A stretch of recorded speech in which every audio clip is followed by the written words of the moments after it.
last night to see if he was barefoot. Is that still the case? Is he barefoot? Because I know on Facebook somebody posted a picture of these could be his shoes, or is that so he is presumed to be barefoot at this point? What I can say is that his mom says all of his shoes are accounted for at the house. I'm not going to say that he's barefoot. All right. Allegedly! Hello everyone and welcome back to my channel. This is Lady Freedom here coming at you with another raw narrative. Here's a brief disclaimer for tonight's show. Let's watch. That's ignorant!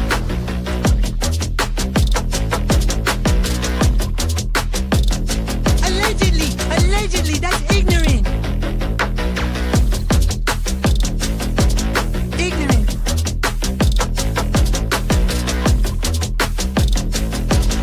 Judgment, Alfred. Oi, you read my thoughts. You've got the shinning. You mean shining? Shh, you wanna get sued? Judgment, Alfred. You just use that shin of yours to call me and I'll come a-running. But don't be reading my mind between 4 and 5. That's Willie's time. Hey, yo, boss. I love it when he does that.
Hello everyone and welcome back to my channel. This is Lady Freedom here coming at you with another raw narrative.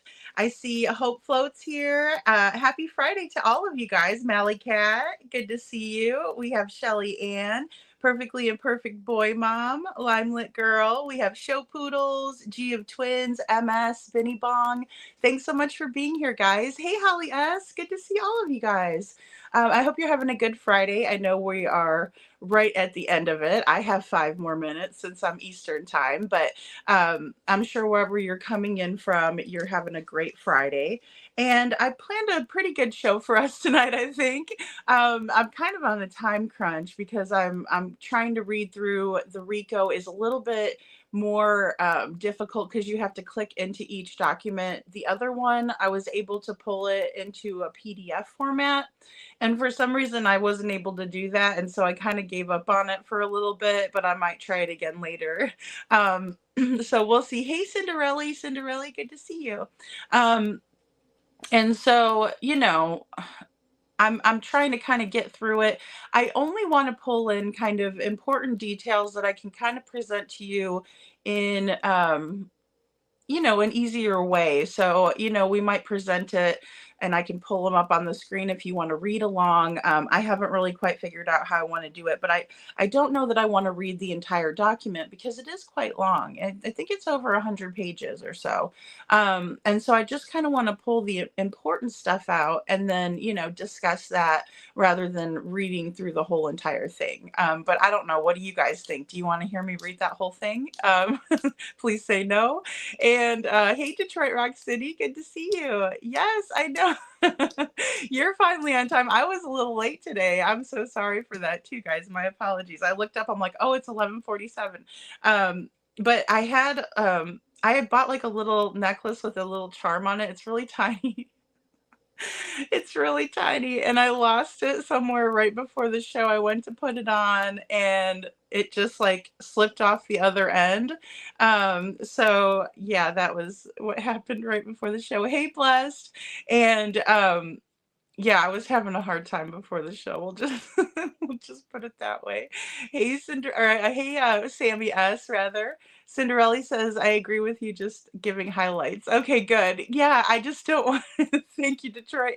Yeah, I just don't want you guys to have to like sit through a whole lot of it, because a lot of it is very similar to the first RICO, and all I read out of the first RICO was Seth's statement, right? Because I felt like that was maybe the most important statement of the whole entire RICO filing, because it's not to say that other people shouldn't have a voice and, be able to tell what happened if they want to. So, but I pulled in something that I saw kind of last minute today. Well, it was last minute for me because usually I have a show planned, but I don't have enough of the RICO put together yet, unfortunately. So, or kind of what I'm going to do, how I'm going to do it. But I saw something on 5D. So shout out to 5D. And it was an excerpt from Nina talking because she did the interview with Trev Time. And, he pretty much gave her the platform and just, had her tell her story. And it was the part where, like we were talking about last night, when Terry Bowersox threatened her and her kids when she came looking for Faith. And so I wanted to pull that in, but then there was an interesting so this is a group effort here for this video, but then there was a really interesting post that I just kind of took from someone who sent it to me, and I read it out for you. So it's just a quick clip that I have for tonight. Hey, Trishy. Some things are repetitive in their 2x plus because they're trying to show patterns of behavior. Yeah. Thanks, Sammy. I know, and you're going to be a really big help for us tonight because you have a lot of insight, on the courts and things like that, and then also just kind of, I've done a lot of research on narcissists, and I really feel like a lot of it is sometimes it's catching fleas from the narcissist, right? As in, you start kind of acting like them as a defense mechanism to protect yourself, and so you just kind of start being an ass just like them, kind of matching their energy type of a thing. And you almost can't help like catching fleas from a narcissist if you hang out with them too long. There's also something called reactive abuse where, the person will just push and push and push you.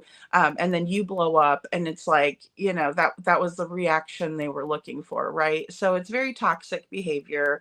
But it made me wonder where this behavior came from since we were talking about it last night. Hey, Michael Johnson, good to see you.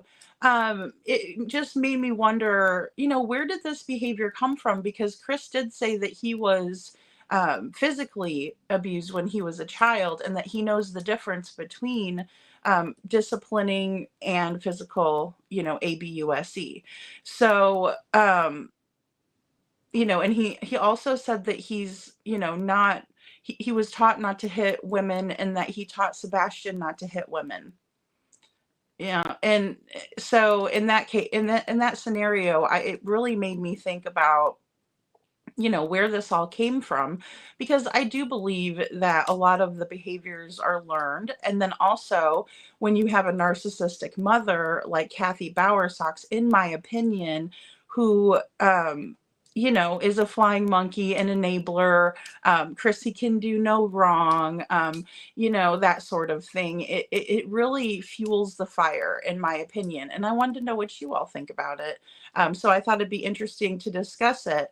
And then there's a little bit of an about section that came from another creator, and I don't know exactly who this creator is, but I'm going to try to find out because I want to subscribe. She did a really great job. Sounds like she's out in the UK. But it was basically his about. So I think there's a lot that can be said about someone's bio. Like there's a lot to be said. Like, for instance, when you go on a job interview, sometimes they'll ask you questions like, basically, what do you think of yourself, right? What are your strengths? What are your weaknesses? They're looking to see kind of the way that you view yourself, right? And it's a big indicator for things like confidence level, the ability to make strong decisions. Some bosses are looking for people who will make it an executive decision and not always search for validation from the boss. Just, especially if you're in a management position, they want you to go ahead and jump right in, take the reins, become a leader, and that sort of thing. Be a leader, rather. I mean, they're looking for a leader in that sense. So they're looking for these kind of key phrases and words that are used to learn more about what you think about yourself, right? And so the about section, I think, hey Scranton, says a lot about what somebody what their self-view is. And thanks, Michael Johnson. I appreciate you hitting that like button. And Justice Jane, good to see you. Kelly, good to see you. Welcome in, everyone. And welcome in the bushes. Don't be shy. Come out and talk. We don't bite over here too hard. But either way, it's something that I think is really interesting to kind of talk about, but it's just a short clip. So I'm going to go ahead and just show the short clip really, really fast, and we'll get into it.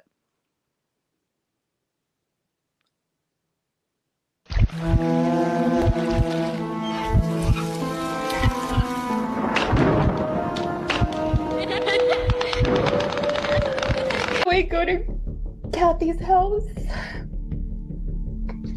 and I knock on the door. And I remember I had Christopher's stepmom, Linda, on the phone with me. She was on speakerphone, and I told her what was going on.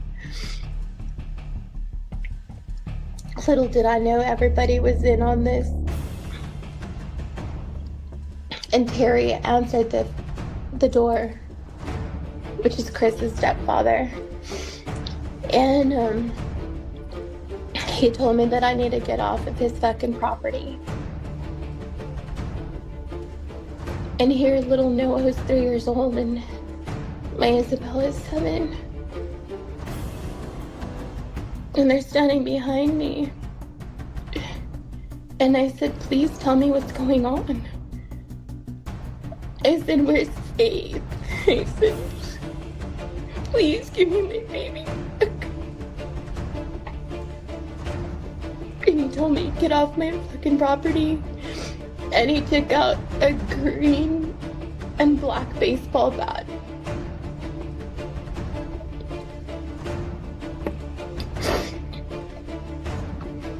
And he told me to fucking leave or he's gonna bash me and my kids' heads.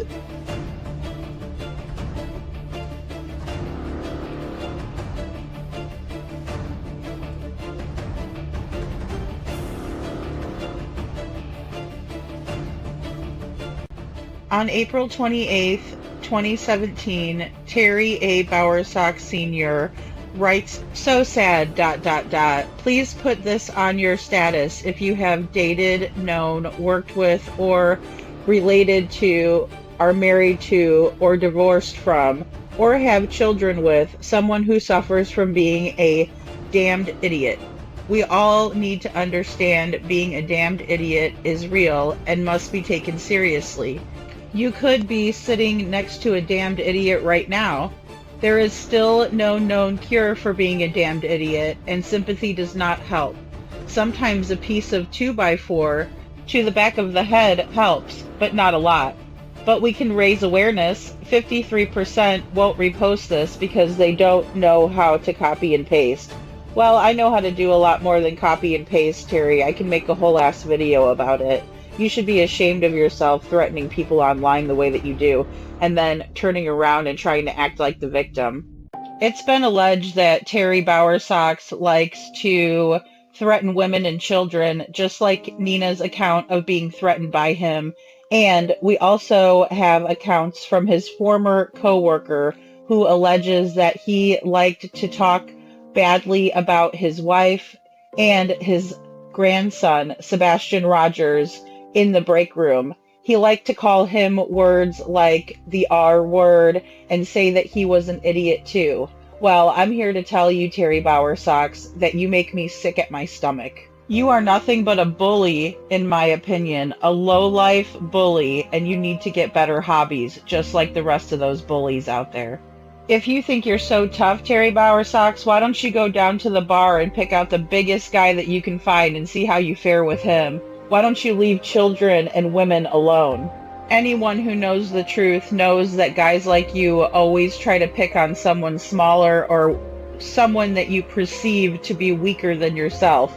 Looks like Nina proved you wrong. It looks like her voice is being heard and you're being shown as the jackass that you are. Who's the idiot now, Terry Bowersox? You guys always seem to be so stupid that you tell on yourselves every single time. You can't even get your own story straight. Prove it. Well, the proof is in your post, coming from your words that you wrote yourself. Prove it? The proof is in the pudding. I love it when liars tell on themselves because they can't remember their own lies. I hope that the right people see this post, like the judges who are presiding over the family court case in New Mexico, so that little Faith will never be subjected to the likes of someone like you ever again.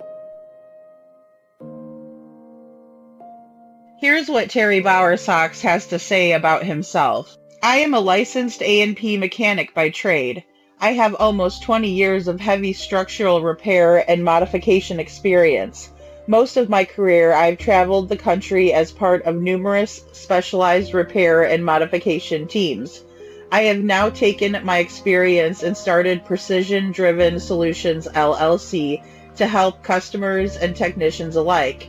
I have seen the good, the bad, and the ugly of aviation. Our company bridges that gap of highly experienced and specialized technicians with the ability to accomplish a wide variety of aircraft repairs and modifications, from Wi-Fi installation to full cargo conversion modification. We accomplish the impossible every day. We specialize in the ridiculous and operate with integrity. Oh yeah, it really seems like you operate with integrity. It's always so funny how you narcissists get it wrong, and it's even funnier how the narcissist doesn't fall far from the tree. Installation of Wi-Fi. Do you know anything about jammers? And then also, why are you working at selling RVs when you're an aviation mechanic?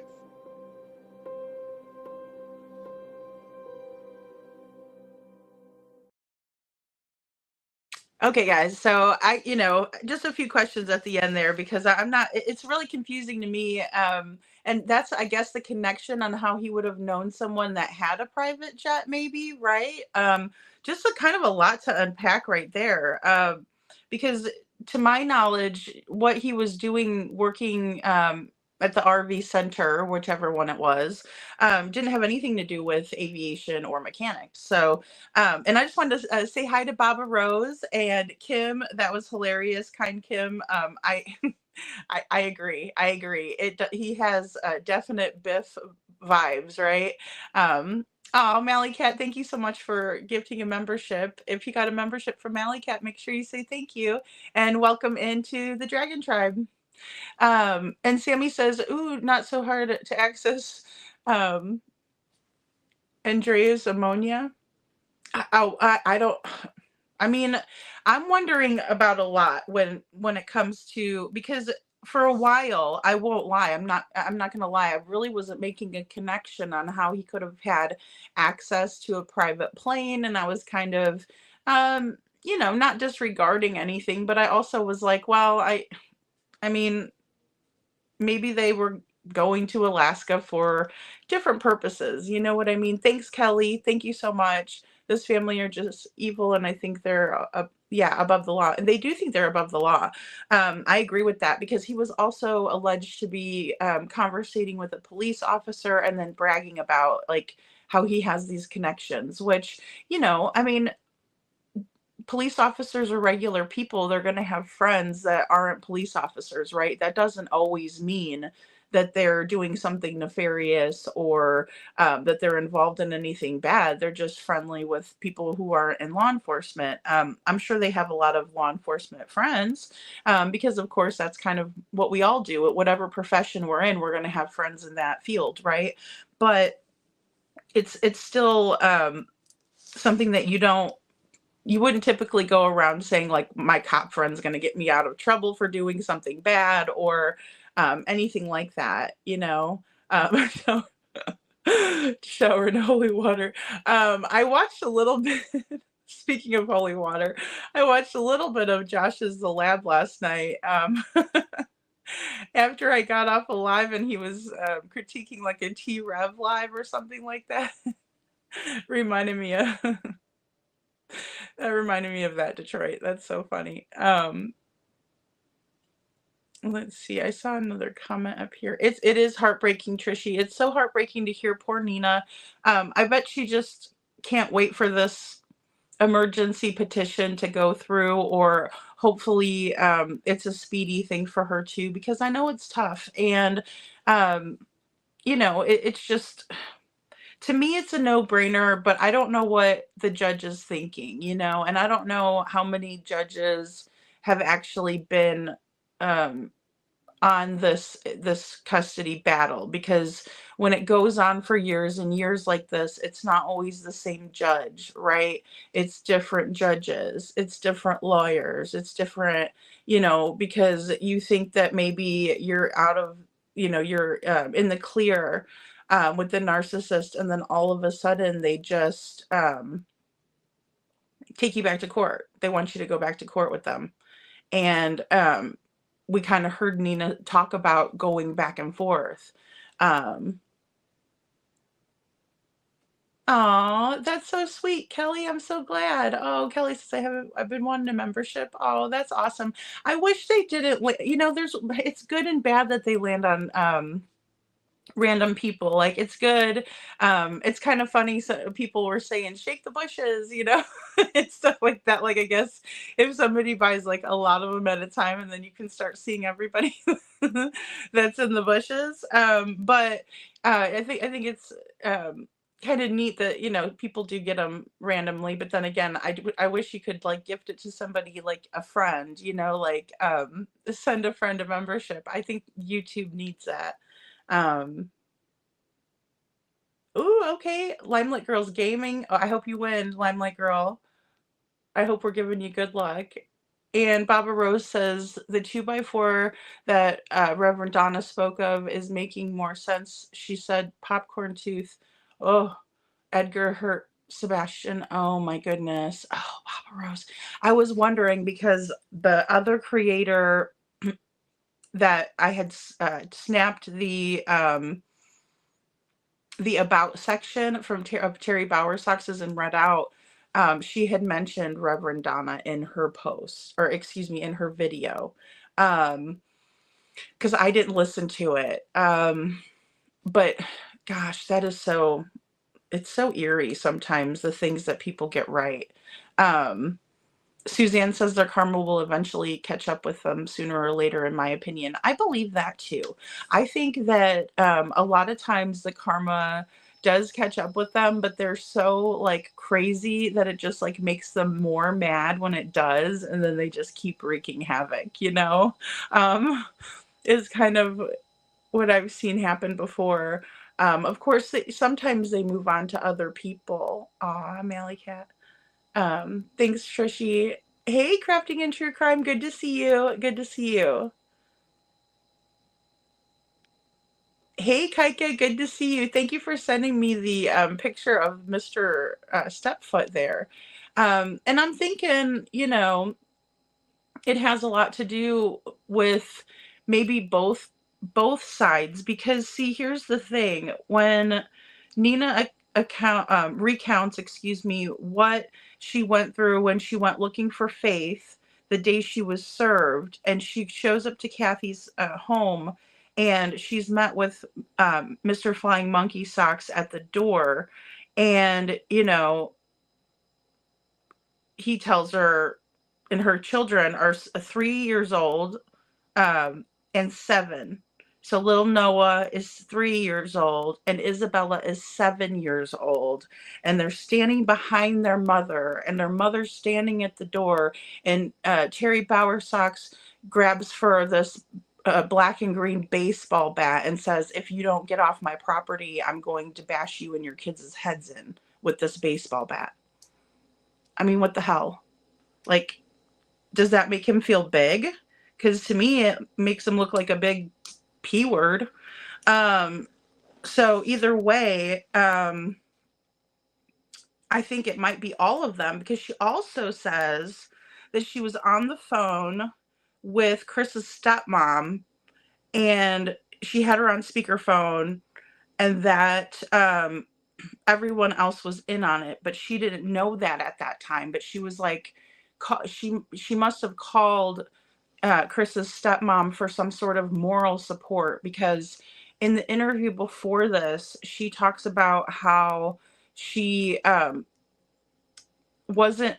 Faith wasn't allowed to go over to Chris's biological dad's house. Like, Kathy did not want Faith going over to the house, right, where Chris's dad lives with the stepmom. So her other son went over there, and sometimes Isabella would go over there, and they would watch the kids. The stepmother and his biological father would, because Kathy wouldn't allow Faith to go over there. Then Nina would let Faith go over to Kathy's house, right? Really screwed up dynamic, in my opinion, but that's how that they were working it.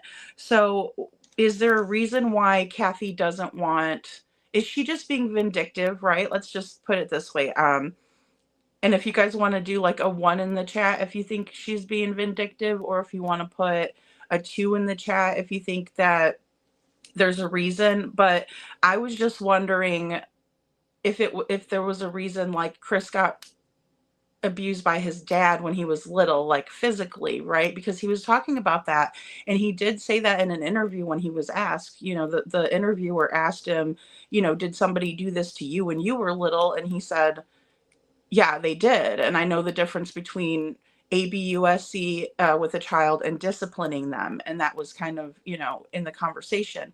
But I'm interested to know what you all think. And Sammy says he has a history of rugs, the kind found in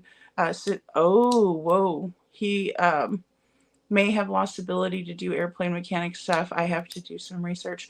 Right. Okay. I would love to know about that, because it just doesn't make sense. I was like, why would he be working there? Unless he like retired and he wanted like an easier job. But it sounded like it was a regular, like it wasn't part-time. He was full-time.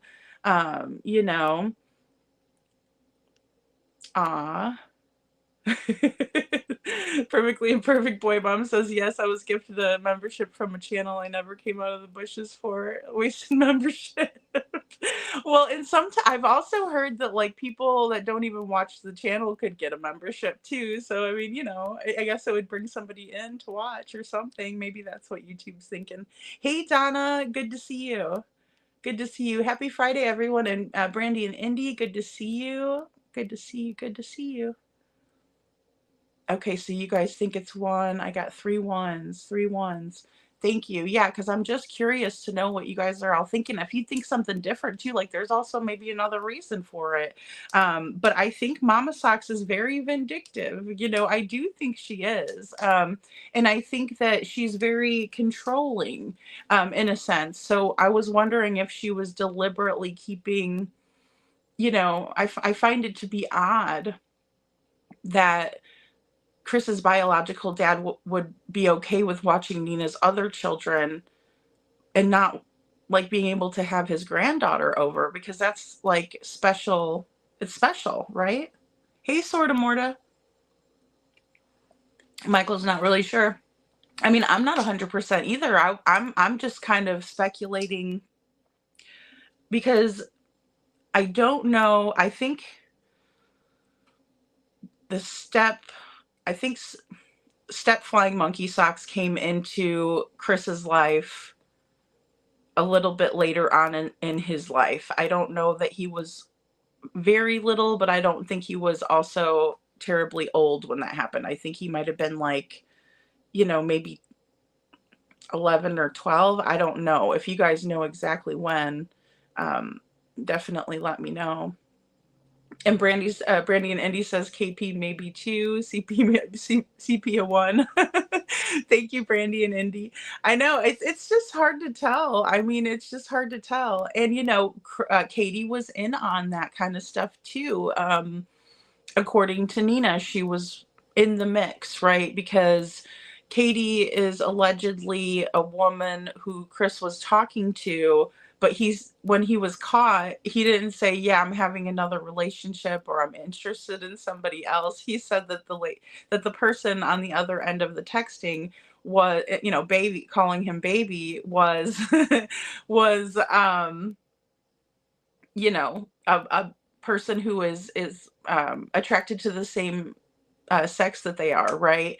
And so, which wasn't the case. Apparently, it was Katie, allegedly, and she was just getting out of a relationship, or about to go through a divorce with Seth, also, but still married technically, right? I'm not exactly sure on the time frame. I'm not 100%, but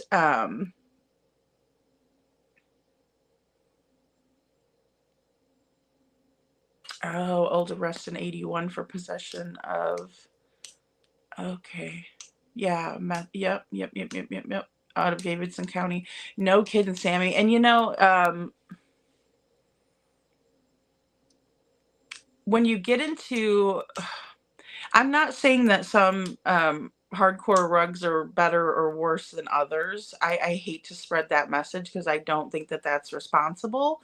But I will say that living in the 417, which is meth, capital of the world, and it was for a very long time. I think it's more widespread now, but it definitely was very prominent in that area. The people that choose that are ate up, like completely ate up, like their brains do not work properly anymore. Like after a certain point of doing that sort of thing, and it is chemicals, Sammy. That's how it's produced, is chemicals. Basically, you could go under your kitchen sink and find half the crap is going to be in that rug, and the people that manufacture it, and the lifestyle, and the people that they're involved with, because I believe that this is very prominent in the Summer Wells case as well. They're just they're ate up. I mean, it's like beyond being melted. Like, you ever see like an old hippie and they're like, "Hey man," and that sort of thing. Like, way beyond that though. They're screwed up, right? They don't think right. They have a lot of weird tendencies even after they stop doing that. They have a lot of very sick fetishes and weird things that they do when they're on that crap. Like, it's the worst one, in my opinion. It is the worst. It is the worst thing that somebody could get hooked on, because, and it makes you look old, like really sunken in old, sores, like, ugh. And it's all those chemicals like coming out, right? And Holly S says, I wonder daily what happened to these people. Where did this start? Yeah, and it's really interesting to me, kind of like the psychology behind it. Why is Chris so mean? You know what I mean? Like, why does his stepfather think that that's a proper way to treat a woman, a woman of that, I know he's a stepdad, but like even if you just think of it in a very like normal sense, like he's been married to Kathy for a long time, but that's like his granddaughter's mother. And he's just fine with threatening her and her children. Like it's weird. It's the most bizarre thing. And then they, you know, act like just because they have money, they're not awful people, and it's a shame because I think that's how they've gotten away with it for so long. Detroit Rock City says he's caught with a huge amount of fertilizer that he's used to make yeah, okay, math. Yeah, thank you. I should say math instead. I just say it. I'm so used to, like I said, guys, it was very prominent in the area that I lived in for a while. I think he did jail time allegedly, and that's the thing. Like that's like the criminal activity that you don't want to see in the history of kids that have gone missing, because then it really opens the door to other possibilities of it being way more nefarious. Michael Johnson says CP put her up to it, maybe. Very possible, very possible. You know I think it's just a group effort. I think it's like, everybody gets together and they really enjoy terrorizing Nina. Like they really have a ball terrorizing this poor woman. And some of it could be racism, and it's unfortunate, but I think that it could be a factor, so I would just throw that out there. But you know, either way, he pulls the bat, right? And Nina said this, like, I mean, gosh, it's probably coming up on a year anniversary that interview happened. And then Terry Bowersox in 2017 has this post about a 2x4, and that, these idiots need to have it, sorry. Yeah, that they need to have it across the back of their head, right? To cure their idiocy. It's just, I mean, it's what he said. Brandy and Andy says Limelight, people say the more you comment and participate in chat will increase your chances for gifted memberships, but it's random. Yeah. I heard that too, Brandy. I heard that too. I went across the board for, yeah, you think she's vindictive? Yeah, I think she is too. I think she, she'll keep faith. You know what I mean? Like so I'm glad that you said that, Limelight Girl, because it's like this other aspect of, was it mama's fault? Did she create this monster? Is she just as vindictive? Because we see that pattern. We see her taking Faith and keeping her from her grandfather, just like we see Chris taking Faith and keeping her from her mother. Did he learn this from Kathy? I don't trust any of them either. Oh my goodness, Mally Cat, I just do not. You don't talk too much. I'm glad you said that, because it brought me into the segue of, could it have been, because you look at the parents, right? You look at who somebody grew up around, and just see kind of why people might have their tendencies. It's not that you can't break a cycle. It's important to be aware of it so you can break a cycle. But, so I never like to be like, oh, well, this person can never change. Or if they have somebody that has done something in their family, I'm not very quick to say, oh, well, they're a bad person too, because that's not always the case. We can just look at BTK's daughter, Carrie Rasmussen, right? She is a very sweet, soft-spoken woman. She is very willing to talk about her father and what he did, and how he basically tricked everybody into thinking he was a pillar in the community, and she'll talk openly about him. And so I don't think that is always as fair, but I do look for patterns of behavior that would lead me to that conclusion, and we definitely see that with Kathy.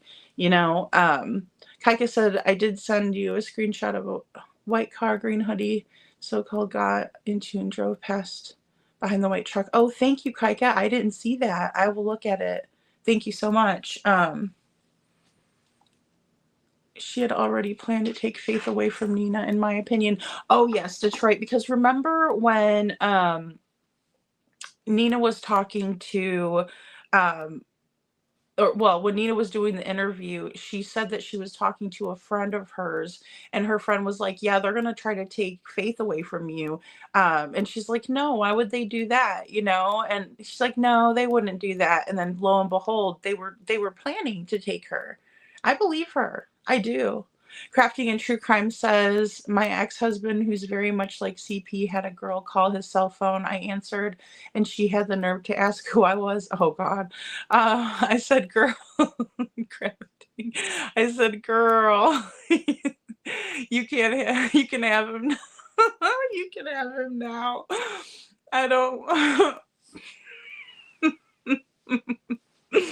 I know he ate shit. I'm sorry. That just cracked me up. Oh my goodness. Well, good for you. And see, that's the thing. Oh man, that's good stuff. And that's the thing. I think that's probably how Nina was feeling at that very moment. I know she slapped the shit out. That's terrible. It's not okay for girls to slap guys either, guys. It's not okay for them to do it. But I think that's why she did slap the shit out of him. She said.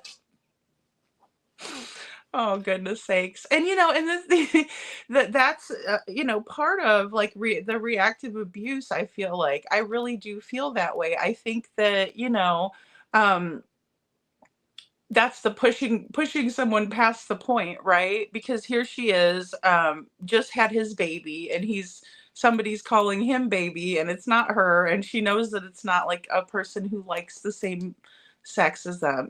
She knows that at that point.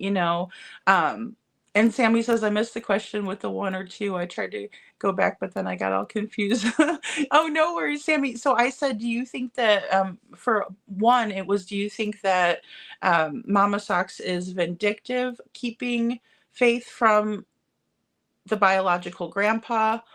Or do you think it was something that the biological grandpa did to Chris when he was little that makes Kathy fear for Faith going over there? Because she didn't want Faith to go over there, allegedly, according to Nina. So I was just asking, what you all thought. Is it, you think she's just being vindictive? Because like I said, that pattern of her keeping from the grandfather and then Chris keeping from the mother. Faith, using Faith as a pawn really is what it is. It's using her as a pawn. Oh, Michael, you're so lucky you've never been around the math. We'll call it math. It's just all over the 417 in Missouri. And it's something that, you can tell when someone's doing it because they're very much like paranoid. They're very uppity. They're very, their faces are sunken in a lot. They get sores because they're always itching, stuff like that. They see people that aren't there. It causes hallucinations. But after time, I think it really like breaks down like who a person is, because many times in cases you will see when there's math involved that there's a lot of SA involved, because whatever is in it actually kind of supercharges, SEX behavior, right? These people are totally ate up. Like, there's lots of documentaries and stuff out there about it. And they're just not right. They're just not right. And some of them aren't right afterwards either.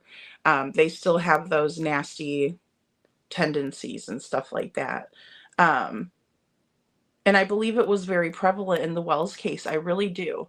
Crafting and True Crime says because those things are made with gas, rat poison, and literal chemicals. Yes, yes, absolutely, absolutely. And there's certain things that you put together, like different kind of, like, even there's an allergy medicine that's used in conjunction with making certain types of it. It's very bad. It's very, very bad stuff. And it just makes the person not, normal. MS says, saw on Justin's channel that Sebastian's teachers talked and said that KP is not a nice person, that she's obnoxious, and that they felt sorry for Seth because of how she treated him. Yes, I heard that as well. And I think that there's truth to that. I do. And I also think that the teachers were probably pretty surprised to hear them because apparently it was Katie, and then also Chris was there, but they were blaming Sebastian and Seth more than they were blaming themselves. And that's always a red flag to, a teacher, I would think, because most of the time, most parents will look at themselves like, they'll be embarrassed, like, oh my gosh, what can we do to change this? If you go to a parent teacher conference and, it doesn't go well, right? You're kind of left feeling like, oh my goodness, we have to do something about whatever issues the teacher has brought up, right? Because that's just what good parents do. But they're probably like, what the heck? Like, you're blaming the biological father who he sees only every other weekend. Okay, weird. Brandy and Indy says, I think math can be made it can, Brandy. Yeah, it just depends. And they're getting better and better at doing, but I mean, it also can seep into people's like skin too, like, because there's little kids that will be around a math lab, and they can get blown up. They can have a reaction because they're, around it. And so they can become intoxicated from it, and things like that. It's very, very bad. It's very bad. Oh, thank you, Kaika. I'm going to look at it. Hey, Don B. Brenda says, start doing drugs and keep you at the age you started them, or way worse. Oh, yes, Brenda, that's a good point. Yeah, it fries your brain. It seemed to too many start, rugs and young and act that age even at 30. It's sad. Yeah, and the thing about, math is you can tell when people are doing it. They're just not thinking clearly. They're all over the place. And sometimes they'll think they're doing a lot, but they're not getting anything done. It's very strange. And it's just, it's sad, and it keeps people awake, and then they're sleep deprived, and it's bad. And Don B says, I understand and respect privacy of CPS reports, but I'm dying to know the true details. Me too. I really want to know, because we've gotten a little bit, like when Tony came in, talked about it on Mr. E's Crimecast. There were, some really good nuggets of information in there, but I would like to, see kind of the timeline, what happened first, what started kind of all of this, right? Because we know that Chris and Katie met, right? And they got together, and it seems like they were doing activities like a normal, couple would if somebody had a kid, right? Either mom or dad had a kid and they get together. So it's like, you kind of want to know, where did things start going south? When, to use Chris's words, when did they start going south? When did the tension begin? Because I think it's a good indicator, and looking at the whole picture, what could have happened there. When was the first time that Chris used a belt on Sebastian?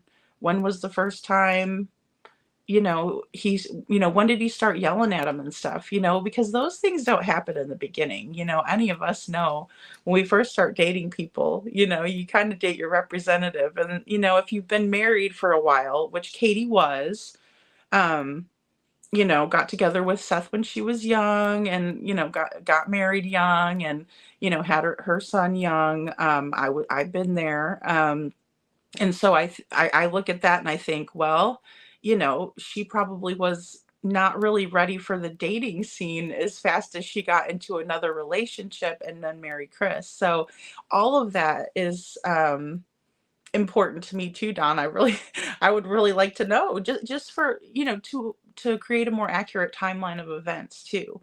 Um, oh, thank you. Thanks, Kaika. I know sometimes I can't, and see, I was trying to download that PDF, and I tried to send it as an email earlier, but it was too large too. It wouldn't. I was trying to email myself the PDF of the RICO, and it didn't let me do it. Brandy and Indy says, I work in detox facility, and I've seen people coming off meth and all substances. They do very odd things, and most aren't aware of their actions for about a week. Wow, Brandy, thank you for telling us that and sharing that. That's really interesting. And, I believe that. I can see that, because, it's just like your body's so used to having it.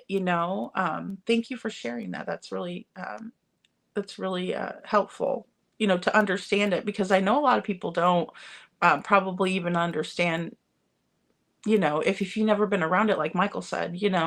Um, and Barbara Rose says, yes, I think Katie is a mastermind. Yeah, she is not.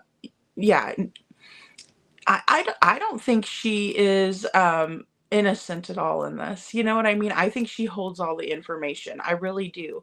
And I don't mean that to be, hateful towards her or nothing like that. It's just there's too much that points that direction, right? Because we can kind of say, okay, it's not this, it's not this, it's not this, and then it just always keeps going over back to Katie, right? And I can't help that, even if I wanted to. He always went back to mommy. Yeah, and those guys do. And not that we shouldn't, that's what's confusing too about, that difference, right? Because you want a man that's going to respect his mother, you want a man that's going to be good to his mom and caring towards her and things like that. That indicates a lot. But when it's like a toxic level of the enabling, and then, the stepdad even being like, yeah, we go after Chris's girlfriends, allegedly, according to the coworker, that's a toxic level of it, I in my opinion. Crafting and True Crime says that's lack of sleep causes people to have hallucinations. Yes, so they scratch and pick. Yes, the skin. Yep, and the chemicals don't help. I think some of it's like the chemicals coming out too. But I think you're absolutely right, and it just makes them not in the right state of mind, right? And it just like like you guys were saying, fries your brain. You know. Thanks, Sorta Morta. Thank you. And MS says, Don B, oh yes, wonder if we'll ever get to see with those reports. I don't know if they can ever be, I think they're always going to be confidential, but I wonder if there is a way that we could see them without, well, I wonder if there's a way that we can be told about what's in them without a breach of some sort of agreement that was made, because Seth had to get a lawyer in order to obtain those documents, and they were redacted and that sort of thing. I'm sure the police received the unredacted version. I would hope. Hopefully they got that.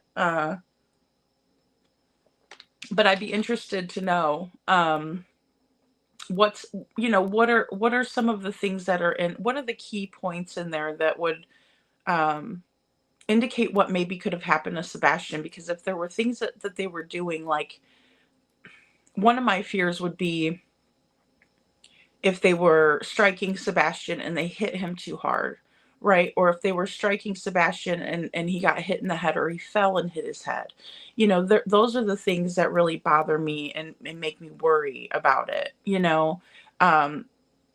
One thing that Seth did say about them is that if we knew what was in there, we would have trouble sleeping. that we wouldn't be able to sleep at night. Gosh, and Brandy and Indy says, yes, emotionally, substance abuse stunts a person, excuse me, in my opinion, but with treatment, a person can heal and grow. Yeah. Thank you, Brandy, for saying that too. They really can, especially like if it's a short-lived experience, but if you spend like 25 years doing that stuff, I've seen some people that were just, oh boy. And, just, yeah. But I don't want to ever say, hey, if you get off of it, you're never going to be the same, because that's, yeah, you just got to put in the work. So thank you for saying that. Thank you, Brandy. Yep, they are sick. They're sick, sick, sick. Oh, MS says Mike thinks that Mike Damon thinks that KP is the mastermind. She very well could be. I can't discount that. I can't. Katie Katie definitely is someone who seems to have a couple of different sides to her.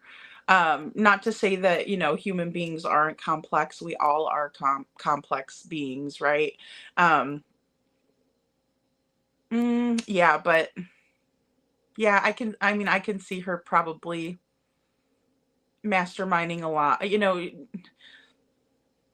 I can see her being involved. I mean, just basically what she did to Nina twice, right? Video recording her and laughing and stuff like that. That is so toxic. So wrong, and why wouldn't you want to get along with the mother of your stepdaughter? Like, why wouldn't you want to respect that woman and get along with her? Nina's not on hardcore rugs. Nina's not out there doing anything bad. Nina's not hurting Faith or hitting her or, someone that Faith doesn't need to be around. That's Faith's mother. So is Katie jealous of her, or is she mad? Like, is she just mad at her because of Chris being mad at her? Like, what's up with that? Crafting and True Crime says, Brandy and Indy, I worked in the ER, and and same here. I've seen things that can't be processed or even seen for that matter. Yeah. Oh, I'm sure. And you guys, it takes a special person to do that. So I'm glad that you guys are in that field too. My daughter's in mental health too. And she, worked at the hospital all through college, and now she's going on to more schooling. And she still works with, in the mental health field at the hospital. And, I worry because I know that those people can be very unstable. But I also am really proud of her and glad that she's able to, identify people and she loves what she does. And I do. I think it takes a special person to have, compassion for others and things like that is so important. And I can tell you both have that. And Blessed says behavior like that shows a lack of foundation in Jesus Christ, in my opinion. Amen, Blessed. I agree. And it'd be fun. It'd be really funny to look at somebody kind of like Chris and tell him, you need to go to church because of what he said to Seth. So I'm just going to throw that out there. Yes, we all want to know. We all want to know, Mally Cat. It would help us understand. I think it would bring us a deeper level of understanding. Kelly says CP didn't want Nina to have the baby. Maybe that's why he got mommy to take F it away. Well, and I think it's about winning. Yeah, it's about using Faith as a pawn and saying, let's take her away. Now that'll drive Nina nuts. Let's take her away. That's going to traumatize her. That's going to make her act crazier. And that's the crazy making behavior, like gaslighting and things like that. That's really what is very mentally taxing to put up with a narcissist, because they will use that manipulation tactic, to literally make you look like you're crazy. Why are you crying? Why are you upset? Oh, look at you, you're overreacting. No, you're not. You're simply having a response to a trauma response because of all the crap they put you through, and stuff like that. So, Hope Float said, I've seen it firsthand too from my own son. Oh, I'm so sorry, Hope Floats.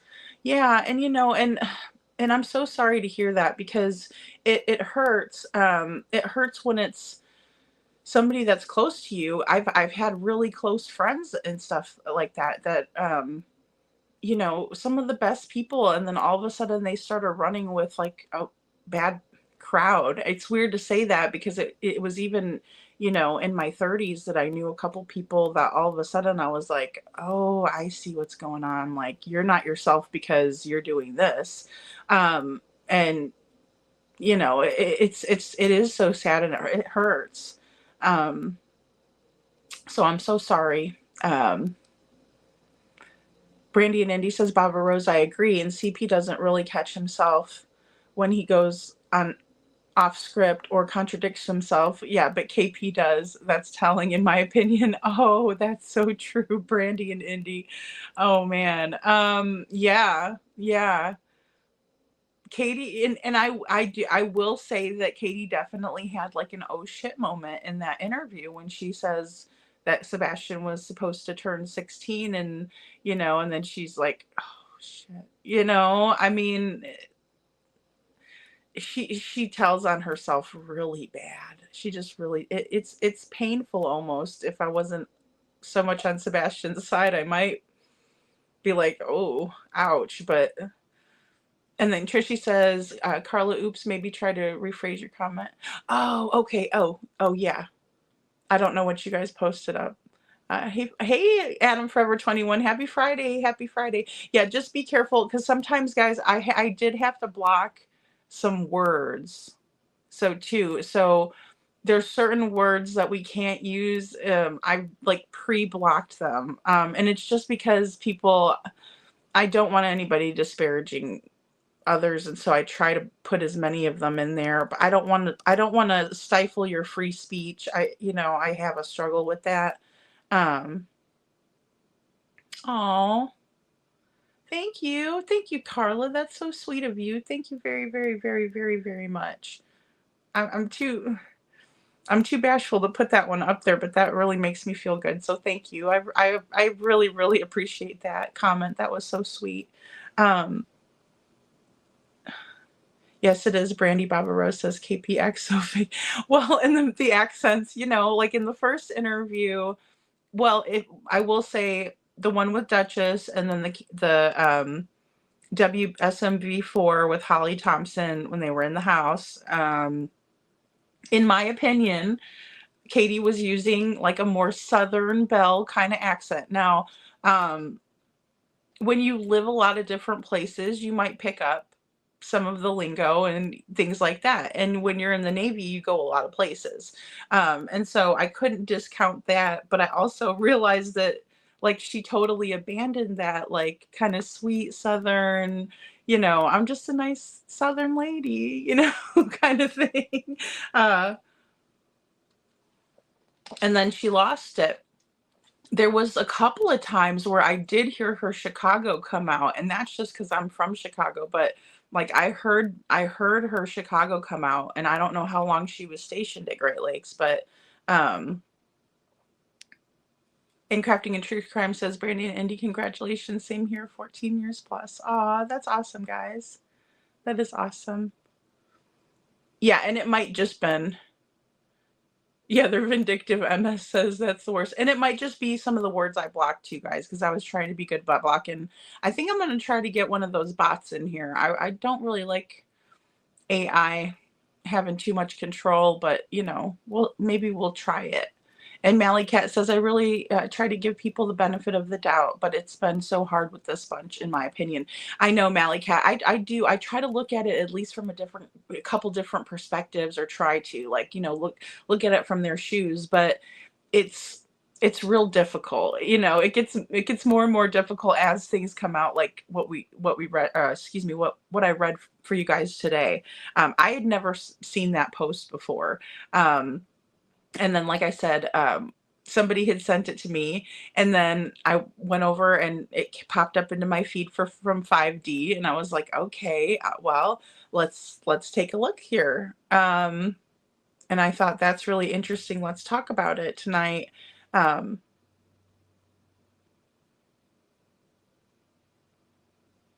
it is an epidemic, and and I hate to see anybody hurt from it. You know what I mean? Or struggling or lose a family member from it. Because a lot of times too, like the stuff that they got out there, that you don't know what it is, unfortunately. Um, and I think people need to be more aware of that too. Like, if you even try it, you might not know what you're trying. It's not like, and I don't mean to be like, it's not like back in my day. I don't mean to be like that, but it's like, but seriously, it's like not like back even, when people were using things like that, say in the big time of the 60s, 70s and stuff like that. It wasn't like that. It's scary nowadays. And I know some of you people, some of your people that you love have encountered that sort of thing. And then also, like I said, I've lost some friends over, and you never know if it's like because they got something they didn't know what was in it. You know what I mean?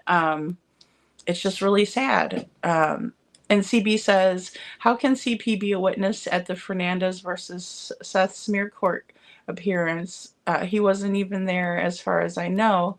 All he does is try and get ROs against everyone. Yeah, when is it going to stop? I agree, CB. And I just wish people would have I really wish they would have been reporting Chris and documenting it, because the more that he was reported, the more that there would be a paper trail.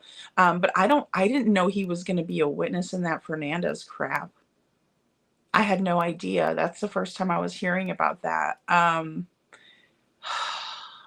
He loves inserting himself into drama. I've really come to that conclusion with Chris, that he really enjoys doing that with himself, unfortunately. Oh, thank you, Holly S., for the super sticker. Thank you so much. That was so sweet of you. Thank you. Aw, you didn't have to do that. Don't blame her. Crafting in true crime. Hey, Ash Cash. Good to see you. Oh, it's okay, Brandy. It's okay. And I put the poll out earlier. I wish I knew how to do one on here. I haven't figured that out yet. I got to figure some of the stuff out.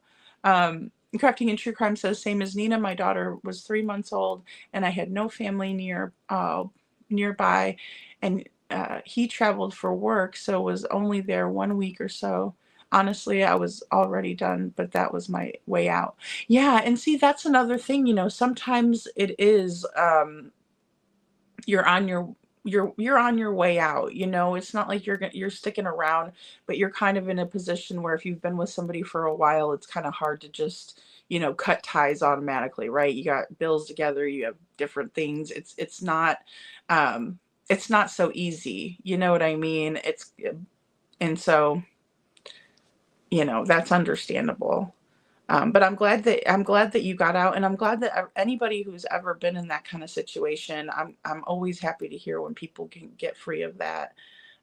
Hey, little Miss Sharon, good to see you. Up all night or maybe 3. Yeah, hope floats. And that's the thing. It's so sad because they can really that can really help with some of that hallucinating and being paranoid, and because whenever anybody's sleep deprived, it's bad for them. So that's such a good point. And Kaika says another tuber studied the Texas Roadhouse and spotted it, plus timed green hoodie's exact footsteps 100. Really? Oh wow, Kaika, that's cool. Thank you so much for sending that over to me too. Yes, psychosis. Yeah. Thank you, Hope Floats. That's a good word. because that's exactly what it is. It's a psychosis. And it's math induced. They even have one that's called math induced, which is, you, and not the A, but an E, induced. And it's real. And then also, because the people are addicted to the way it feels, they just keep doing it and doing it, and then they can't sleep. And it's very sad. It just is. Oh, okay. Crafting says, math isn't anywhere near the trank is awful. They look like walking zombies. Literally, it's terrifying to see people with real skin falling off the bones. Oh, I know what you're talking about. Yeah. Yeah. Is it called crocodile or something? I saw something about crocodile and it was eating people's skin. Um, it's scary. It's scary, Michael. It's so weird. Oh, wow. Crafting says, Michael, it's terrifying. Seriously, I worked in ER for 16 years and I never saw anything like it. It looks like people in movies pretending to be zombies. Oh, my goodness. Oh, boy. And just walking around. Well, SF might be on something. I don't know, allegedly. Um, it is scary, the F. Yeah, it's scary. It's scary, Limelight Girl, because, it can hurt, it could take somebody's life. Hey, Butter Biscuit, good to see you, hon. Um, but now this trank, oh, it's different. Okay, so it's different. It is trank stuff is on another level. I watched a documentary on it for a nearby town to me named Kensington, PA. Oh, okay. I'm gonna have to watch that, Crafting. I like to know about all these things. Brandy and Indy says addiction shuts down 5 parts of one's brain. It literally goes back to the limbic system or survival mode. Brandy, thank you. Um, that's why people are not able to make rational decisions in addiction. Right, right. And that's so well said. And thank you for like the scientific, 5 parts of your brain. I mean, goodness sakes, and then basically back to your survival mode. So um, it strips away, who you are. Thank you, Brandy. Thank you for that, because that makes a lot of sense to me. Hey, Jody, good to see you. You guys are so smart. I'm so lucky to have such smart people and in the chat. And Brandy says, an addiction is the only disease that tells a person they don't have a disease initially. It's the behavior of substance abusers that cause the stigma. Oh, yeah. I could see that too. Well, and that's the thing. Um, it clouds your judgment, right? It just kind of clouds your better judgment. And that is so sad. That is so sad. Um, I will, Kaika, I will zoom in. And Detroit Rock City says schizophrenic, psychotic, paranoid, twitching, and severe weight loss. It's horrible to see someone you love disappearing before your eyes. Oh, thank you, Detroit.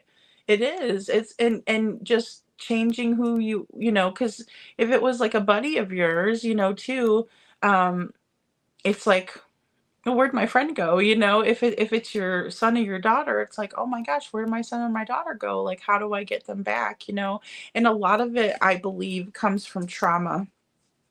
Um, like self-medicating, like not wanting to feel things. And sooner or later, we all have to feel things, even though it's painful. Sammy says, think you're doing a lot and they're not getting anything done. Right. Yeah. Yeah. Think they're doing a lot and not getting anything done. Sounds like a DoorDasher that I've been watching. Yes. This is a YouTube thing. 2 deliveries in 8 hours. Pretty sure they lost Sammy. Oh no, that's a mess. I know who you're talking about. Oh Lord. I caught that. I caught the ass end of Oh boy. Sammy says, so what you're making about math is making a lot of sense to me. Sorry. What you're saying about math is making a lot of sense to me right now. That's so funny. Sammy, I saw that too, and I was like, oh boy, we're just, you know, I was just waiting for like the blueberries and cherries behind them, but they never showed up. Like, whoop whoop, we're gonna come get you. Busted, but never happened. Um, thank you, Kaika. Thank you so much. I wonder if I might be able to load that one on because it's short. Carla says Kelly Holcomb, yes, Chris wanted her to end the pregnancy. I'm certain the only reason that Devil Mom Sucks took the baby was because they wanted to cause severe pain to Nina. They get joy from that. I believe that too, Carla. I do.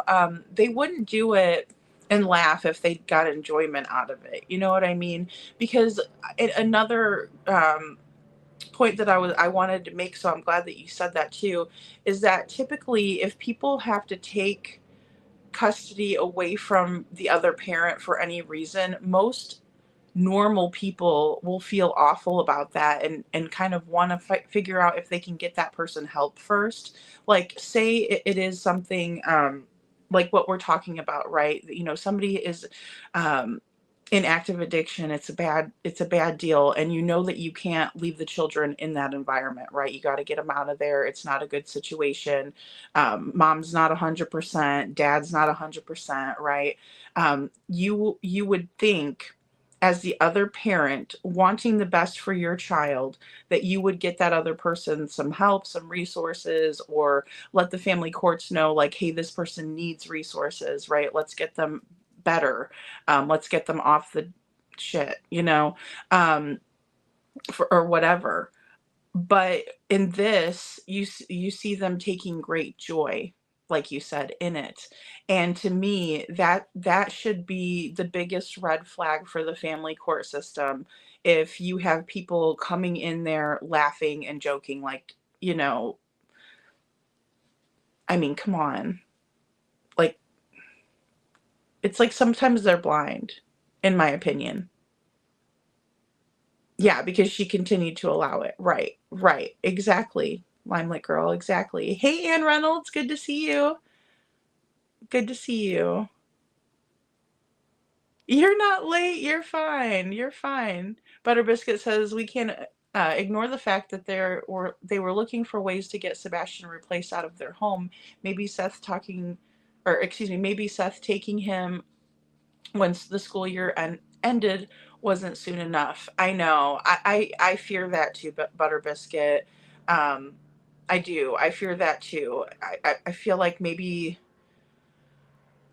something had to be done quickly. And so I think that there's a lot to the alibi, or excuse me, a lot to the motive of the court case with Nina. I think there's a lot to that because maybe something was going to happen. Now, I know JLR is in New Mexico. I did see a video about that, and he's kind of trying to dig. So we'll just kind of have to see what he finds. I'm grateful that he decided to, you know, go there, because I do believe in the power of people getting together, and maybe people can come together and let those judges know what's going on. When I was watching JLR, he did mention something about that he's alleging that, you know, pretty much the authorities in Tennessee are working with the authorities in New Mexico. And so that gave me some hope, you know. Yeah, we would see the CPS reports of Sammy in court. Or if, you know, if there's a court case, we'll hear some of the information, right? Like we did with Harmony Montgomery. That's absolutely true. And Trishy says they could come out in trial for a social worker. Is called to testify. But you know, it makes me wonder, I hope that they can find that lady that was fired. I mean, it's just so frustrating, you know? It's frustrating. And Sammy says there is an ongoing fight about the court allowing the release of Harmony Montgomery CPS reports, even though she is no longer with us. That's how protected CPS records are. Thanks, Sammy. I mean, golly, you know?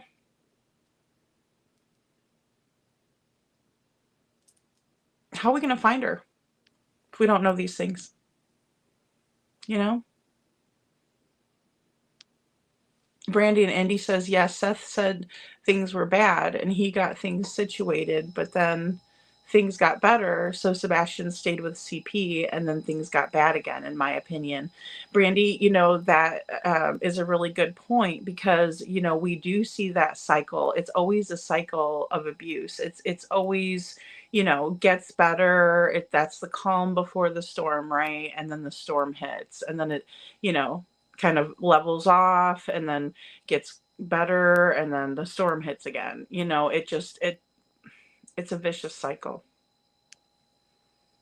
Hey, Kylie, in a bad situation for a young man or children, any of the children to be in.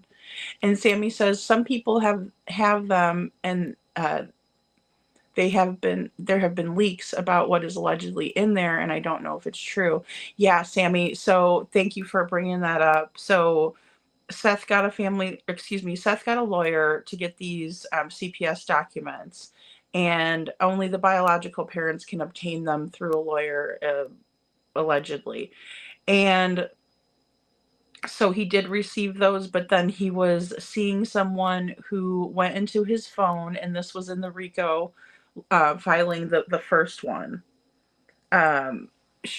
Michaela is her name, and she went into his phone and she emailed the reports to herself, and then she took it upon herself to email them to other people, which was a real, like, what a little rat, you know, thing to do. So thank you for, you know, bringing that up because that's important to kind of know, that, yeah, there's people out there that have them, they were sent them. I'm glad nobody sent them to me. I'd be sending that crap back. I'd be calling the police being like, I don't want these. You wouldn't catch me looking at those things. I'd be sending them right back because, like you said, they're very protected, and you don't want to be in a position where somebody sends you some stuff and, like, you're like, I can't unsee this, like, you know, and then no, I would be turning that into the authorities, lickety split. Okay, because I'm not trying to get in trouble with that. Detroit Rock City says chemical eruptions and thins the skin. Oh, okay, yeah. The constant feeling of bugs crawling on them. Yeah, makes them scratch and pick on their skin. Yes. Oh, Detroit. It's so sad. It is so sad. It is. And women who do it are, like, really sunken in, and that's one thing I don't understand because all of us women, we like to kind of, you know, take good care of our skin and stuff, but, you know, when they're addicted, they don't think of it like that, you know. Hey, Chloe Jade, good to see you. Sending love and positive vibes to you all. I just love you, Chloe. That's so sweet. Limelight Girl says, the moment that I found out that I was pregnant with my son, I came to the realization that my life had a whole new meaning. Nothing was about me anymore. My son was instantly my everything. Oh, Limelight Girl. And that's the truth, right? I think moms, you know, have that. I think that just comes with being a mom and, you know, a good mom. So I agree with that. And that is so sweet of you. And Cinderella says, very evil in my opinion. They treated Seth like that. Oh, yeah. Well, they're trying to embarrass him, you know, but really they're embarrassing themselves. I can't relate with these selfish MFers. Limelight Girl, no kidding. I agree. KP is a follower, in my opinion. She changes her persona according to who she's around, in my opinion. I agree. She mirror matches people. She does. She totally does. Oh yeah, I agree, Baba. Baba says, Nina's a beautiful woman. KK is not, in my opinion. I think so, and I think that they were both in the Navy. Like, I don't. It's weird because you would think that they would get along. It's because Nina's not a bad person, and so it's just like I don't know why they don't get along. Like, it's weird. All because of Chris. I don't. That's hard to believe. Although I do think Nina still had love in her heart for Chris in a way of her being, him being Faith's dad and stuff. Um, that's right. At 24 years old, my son is still my everything. That's right, Limelight Girl. That's what I say. Like my daughter, she'll always be my baby. She always, always, always, always. Um, always want to protect her, always, want the best for her, always. Um, CP loves control, Michael. Oh, that's true. That is true. I agree with that. Kelly says just vindictive. Cinderella says it upsets me that they go to church. They're mocking the Lord. Churches are full of these kind of people. Yeah, it's. I think it's upsetting about the church not doing more for Sebastian. Because there was other churches in the area that put on vigils. I mean, we saw. I think it was day 3 or 4. No, I think it was day 3. There were many vigils happening around the area, right? Just churches that they didn't even go to. That they were like, we're praying for Sebastian. They had a picture of him up. There were people worshiping. Um, we did not see that from Freedom Church, Kylie.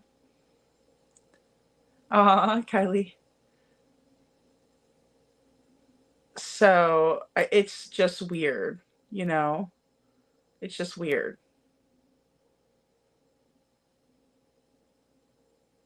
Well, and that's true too, Carla. That is true. If they're trying to be kind and everything, but I know there's a lot of people that it's like when you go to church and like, everybody's be on their best behavior in the church, but then they get in the church parking lot and they're all beeping at each other like, raging. Carla.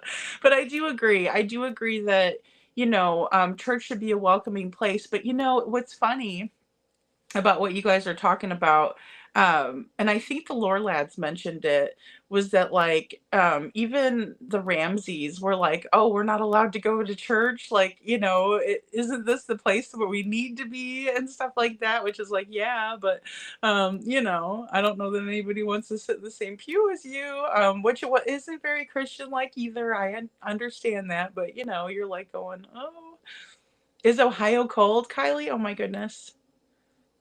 And Anne says, I have family member that does rugs and the kids don't want anything to do with them and they don't understand why they don't want to be with them. Oh, I'm so sorry, Anne. And that's another thing, that we heard from Sebastian too. Like he felt like he didn't want, that they didn't want him around, and I think that even with alcohol, sometimes kids can kind of feel like that, right? Because it's like, go find something else to do. The adults are sitting here drinking, we're playing cards, you know what I mean? And the kids are like, but so I can understand that. I'm so sorry to hear that though, Anne. That's so horrible. No little kid should ever feel like their parents don't want to be around them, and the thing is they had enough time to do that kind of stuff when Sebastian was at his dad's house, like every other weekend. So they could have planned to like have their drinks and poker time or whatever they enjoy. They're adults. If they're going to drink, they're going to drink. It's legal. So, but do it when, he goes over to his dad's, or do it, when they go to bed, not when he's there and like you don't want nothing to do with them, it's just it's very selfish, which comes with addiction too. That was God putting KP in her place. Oh my goodness, Limelight Girl. And he will do that, um Aw. Good night, Trishy. Thank you for being here, as always, as always, as always. Brandy and Indy says, and yes, it's completely understandable why the kids feel that way and have every right to, in my opinion. Yes, it does. They do. They have every right to feel that way. And even if even if they don't want to be around, mom or dad when they're doing that kind of stuff, because it's very unpredictable when people are doing stuff like that. Very unpredictable. And Sammy says, Katie's definitely going to need to get a coach to help her in America's Most Wanted interview. She better start practicing now. Oh, yeah. I'm sure they have given her a full script. I'm sure that the lawyer has it set up where she's going to know every single question that is going to be asked of her. And, so she could get practicing, Hey, Ann Brock, good to see you. Aw, sleep well, Trishy. Hey, Forrest, good to see you. Oh yeah, Forrest, it's nothing. You're such a kind person in here. You wouldn't use any of the words. It's just like pre-blocked, so that way nobody could say, the bad ones. Yeah, because there's certain ones I just don't want people. I've seen people come in here in the beginning, they were doing stuff like, calling Sebastian very rude names. Aw, thanks, Jen, for the super sticker. Thank you so much. Hey, Hindsight. Good to see you. Good to see you, Hindsight. Sorry, guys. I'm a little bit behind in the chat.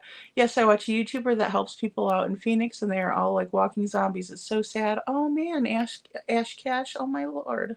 That's so sad. I need to research that. Oh, I did hear the crocodile. Yes. Okay, Trank is kind of... Oh. Oh my gosh, Brandy, that's terrible. Oh gosh. Oh, thanks, Chloe Jade. Oh, you guys are so sweet. Good to be here with you all. I love this chat. Oh, thank you, Chloe. That's so sweet. You guys are amazing. Aw, Sebastian love always. Thanks, Jen. That is so sweet. Perfectly Imperfect Boy Mom says, yes, that is exactly what happened to my brother. He was self-medicating for ADHD and trauma, and he was no longer here. Oh, I'm so sorry. Thanks to his mother enabling him instead of getting him help. The stories I could tell. Oh my gosh, Perfectly Imperfect Boy Mom. And that's the thing. It's the hardest thing not to give your kids what they want, right? And it's like, you want to give them, if they say, can I have some money? Like, you give them money. You know what I mean? Like, I know I'm like that. I didn't see the whole entire thing for us, but it was very interesting. JLR's he's out in New Mexico right now, so but yeah, we want to give our kids everything, and so it's hard to be like, no, you can't have money. Sometimes when people are on, are going through addiction, they'll manipulate, and they'll be like, well, I just wanted some money for food, and then you feel bad. You're like, well, of course, here's some money for food, by all means, please eat, and stuff like that. And so it could be very very hard to be in that position as a family friend, because they're manipulating, you know what I mean, just to get what they want, that, whatever rug of choice it is, and Sammy says, CNY family reported today that TV's daughter worked for CPS during the 14 months of reports. I had not heard that before elsewhere. Oh.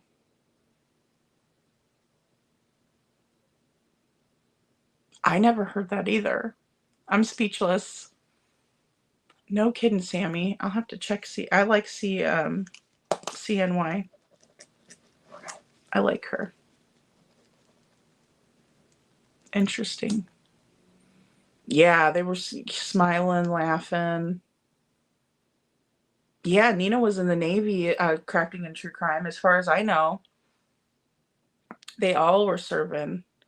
That's why I was wondering, like, does CP just go for the military gals? Is he partial to the military gals? Which I can understand that if he is. We all have things that we're attracted to. So, what channel is KP? Oh, they're going on Fox, America's Most Wanted with John Walsh. So that'll be interesting. I think it's going to be like April. Were you guys telling me April 21st last night? I believe it was. But yeah. Yep. She did. She was married to the person that, or excuse me, the man who fathered her first two, Noah and Isabella. Their dad was also in the military and stationed kind of near them, but would come see them on the weekends. Yeah, Fox. Thanks, hindsight. Oh, Baba Rose says she was not in the Navy. She wasn't in the Navy. I thought she said she served in the Navy. In the beginning, I thought she said that. Only CP and KP were. Okay. MS says, yeah, no, she wasn't. I thought they were all Navy people. So I was like, I don't know why they don't get along, because usually, you would think if they're, all in the Navy. I know his, is it Rachel? Maybe Rachel was also, like, because one of his exes was stationed in Guantanamo Bay. Hi, Celine Howard. Celine Howard says, I would like to know about last week. New director of FBI, Kash Patel, was in Nashville meeting. What was said is he is aware of all the missing children, adults there. Oh, okay. Well, that's good. Very good. Anne Brock says, America's Most Wanted is supposed to be doing a show about Sebastian in April or May, not confirmed yet, allegedly. Yeah, I thought it was like April 21st or something, but I don't know if that's like when just the next episode is supposed to air or if it's the one. I don't know. And Adam Forever 21 says, oh, but also, guys, I wanted to tell you that Seth is going to be live. I did share the link on my channel, on my community wall. He will be live tomorrow night at 8 p.m. Oh, sorry, 7 p.m. Central, 8 Eastern for us Easterners, Eastern time zone people. So, and Adam Forever 21 says, I can't understand how step-parents would just leave town, also not be supportive of their son and his wife and his wife's son, right, being missing. That says a lot as well. I agree. It's very weird. It's very weird, Adam Forever 21, and I can't understand why, like, even like Chris's mom didn't have any pictures of Sebastian on her Facebook. Just little things like that is very odd to me, because I don't know. Like, even my very close friends in Missouri who are like family to me, they're always sending me pictures of the kids. Like, I just got a picture of one of the little ones, and she was in a big wheel, and they had the remote, and she was going wee, and she was dancing and in her little car and stuff because they had the music going, and then I got a school picture, or it looked like maybe it was like a professionally done picture, either way, of one of the other kiddos. And so,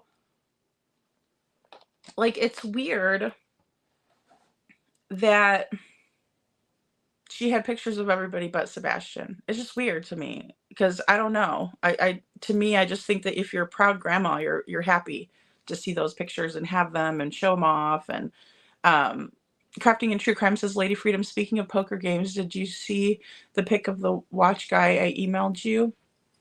I don't think so. I'm going to have to double check it. I answered back a couple emails today, but I didn't get to everything. Poker game email. I'm still so confused as to who that guy is. I really am. Does Chris pay child support on Faith? I was wondering if there was a mandatory gain if he got custody, and a fear that they may have to pay child support to Seth if he took Sebastian money motive. Yeah, I thought about that too, Butter Biscuit, and I would imagine that he does have to pay child support for Faith, because he doesn't.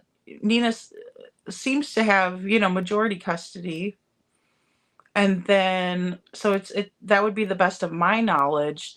And then I do believe that, all of the benefits that Sebastian was getting, if he was getting anything, would be transferred over to Seth, as well as Katie would be paying, you know, a, an amount for child support. Some places do not require like there's some places where you can have an agreement where, no child support, and then there's other places where it's like mandatory and they have to pay it no matter what, and it's all set up through the courts. But people can also opt to, have agreements, you know outside of the courts too. So that's a really interesting thought, and I've thought about a lot about that too, Butter Biscuit, so thank you. The coaching didn't help with the last interview, Scranton. It really didn't. It really didn't. Katie has a hard time when she's nervous getting the details right, or even remembering what she was supposed to have been saying. And Mama Sam says, shoot, at this point, in my opinion, maybe the fired CPS worker took Sebastian. Oh no, right, Mama? Good Lord. I mean, if we think about it like that, there's probably a lot of people who, because I even remember people saying, well, what if it was like a teacher who was trying to save him, and I mean, it's not that far-fetched. He's just, adorable, sweet, well-mannered, seems like a pretty mellow kid, even though he does struggle with the sensory, issues and, and things like that. And so I know. I think anybody would want to scoop him up out of there knowing what he was having to go through. So, it's not that far-fetched, Mama. It's really not. Yeah, they met on Match. Yes, they did. They did meet on Match to my knowledge too. You know what I mean? Unicorn of Hope, good to see you. Says, hello all. What if they emancipated Sebastian somehow? Oh, okay. Well, I would think there would be some records of it, and I would think the only way they'd be able to do it is through a Tennessee court. Unless they forged documents or something like that. But it's a thought. So I appreciate you, letting us know your opinion, because, anything is possible at this point. I really think that. And Scranton says, in my opinion, it's natural for the body to do certain things and for your words to slip those truths in, even if you don't want to. I agree, Scranton. And I think that's, what makes our brains so magnificent, is that they're actually wired to tell the truth. But then it's like, it's us making a conscious choice to lie because, A, we don't want to get in trouble, or B, we don't want people, we don't want the negative consequences, even if it's not, that bad. We don't want other people to know we're a liar, like different things. It could be all of the above, but that is very true, in my opinion as well, is that our brains are wired to tell the truth. And Hindsight says, Butter, in my opinion, I don't think it had anything to do with monetary, in my opinion. Okay, Hindsight, thank you. Yeah, and it might not have anything to do with it, especially because, if we think about it in the way that they were just over it, they didn't really want Sebastian around. He felt that way. They were saying things like that. The neighbors were alleging things like that. I think that, whatever they would have to pay, they would probably do that, Hindsight. So that's, I can definitely see your point. Whatever they're, it's like they pay whatever just to have Sebastian gone, which I just hate that for him. MS says, I saw the America's Most Wanted will be Seth, CP, KP, and Jen Coffindaffer, right? Yes, and I think Tony Mathis also, MS, if I'm not mistaken. I'm pretty sure it's all of them, and then Tony too. Which, I could see Jen bringing a lot to the conversation. I wonder who set it up, makes me curious if maybe Jen kind of helped out, help facilitate, or I don't know. That's a really good question. And Cinderella says, Butter Biscuit, that is another reason he wants faith. He doesn't want to have to pay, in my opinion. He's not working, so probably not. Oh, I didn't know he's not working. I thought he was working right now, but I could be wrong. We can't say the word yes. MS. Just go in supermarket. Okay, yes, Kaika, be back soon. Be safe going. And Detroit Rock City says, I think John Walsh will not be an easy to sway like the other soft interviews. I think so too. He's pretty tough and direct, in my opinion. He is. He's very he's very much about justice. He wants, I want the fugitives caught. You know what I mean? Like John gets up there and he commands a lot of respect. He really does, in my opinion. So that's a great point, Detroit.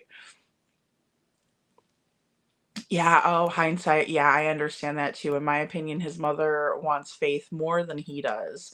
Yeah, I think so. I think his motive, like, as much as he wants her, I think it's more just to hurt Nina, but I think it's also to please Mama.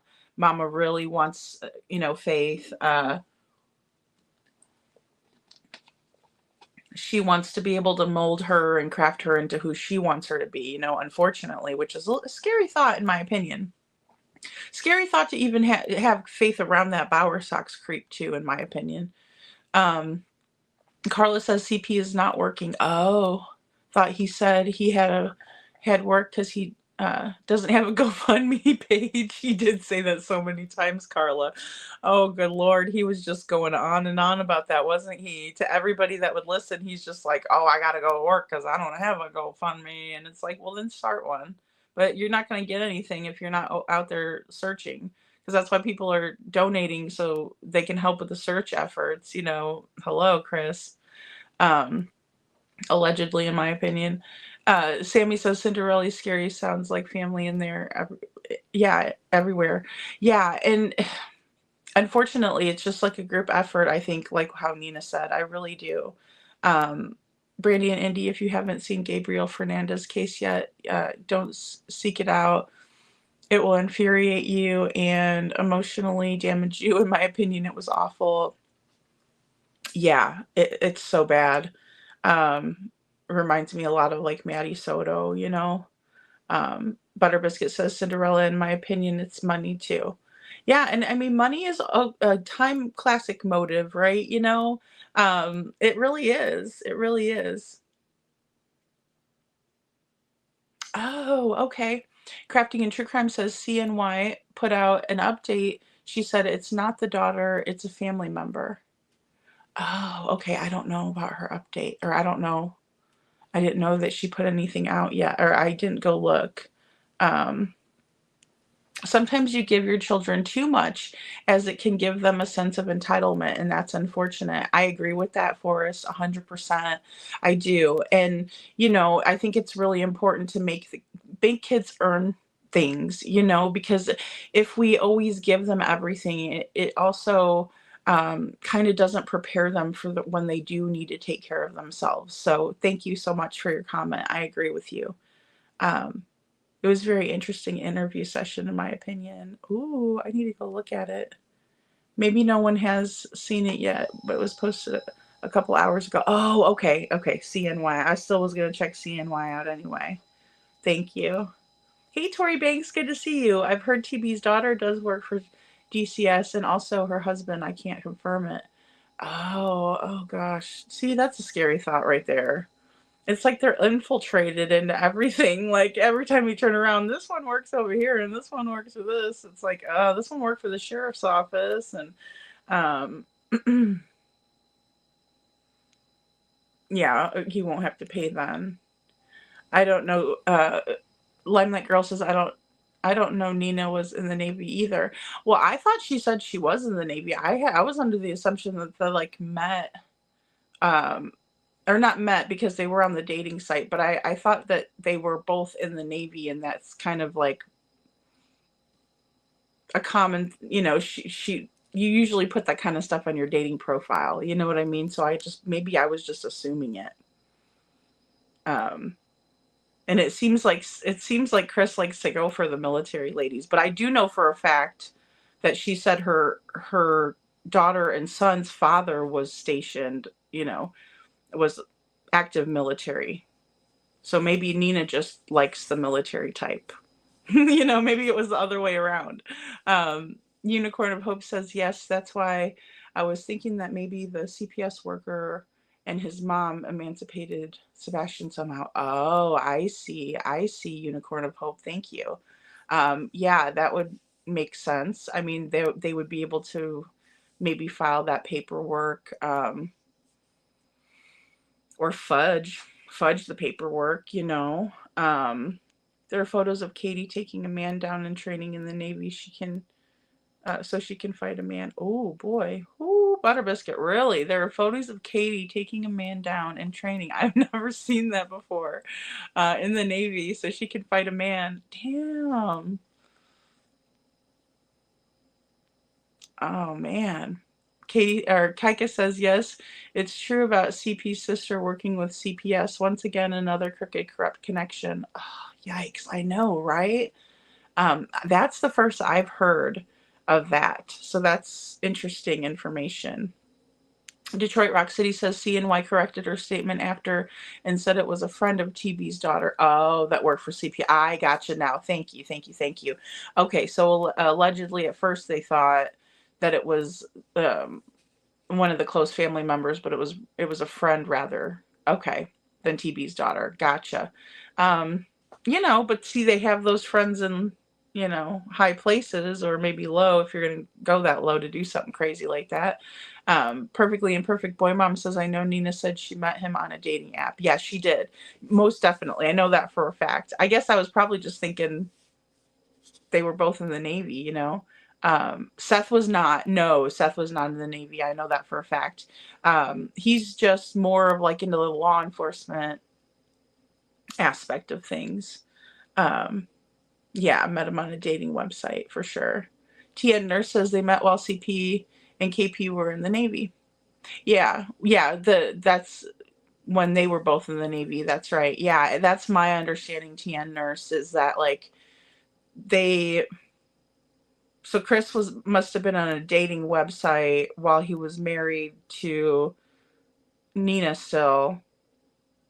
Or excuse me, that's not right, because Nina was first. So apparently he was on a dating site, and so was Nina when Chris was in the Navy. And then CP and KP were both in the Navy when they met. They were both seamen. I've not heard anything about the grand jury, Mally Cat. I would hope that they would be on it, but I don't know. You know, I don't know. Thank you, Hindsight. Yes, so Seth will be on tomorrow night, guys.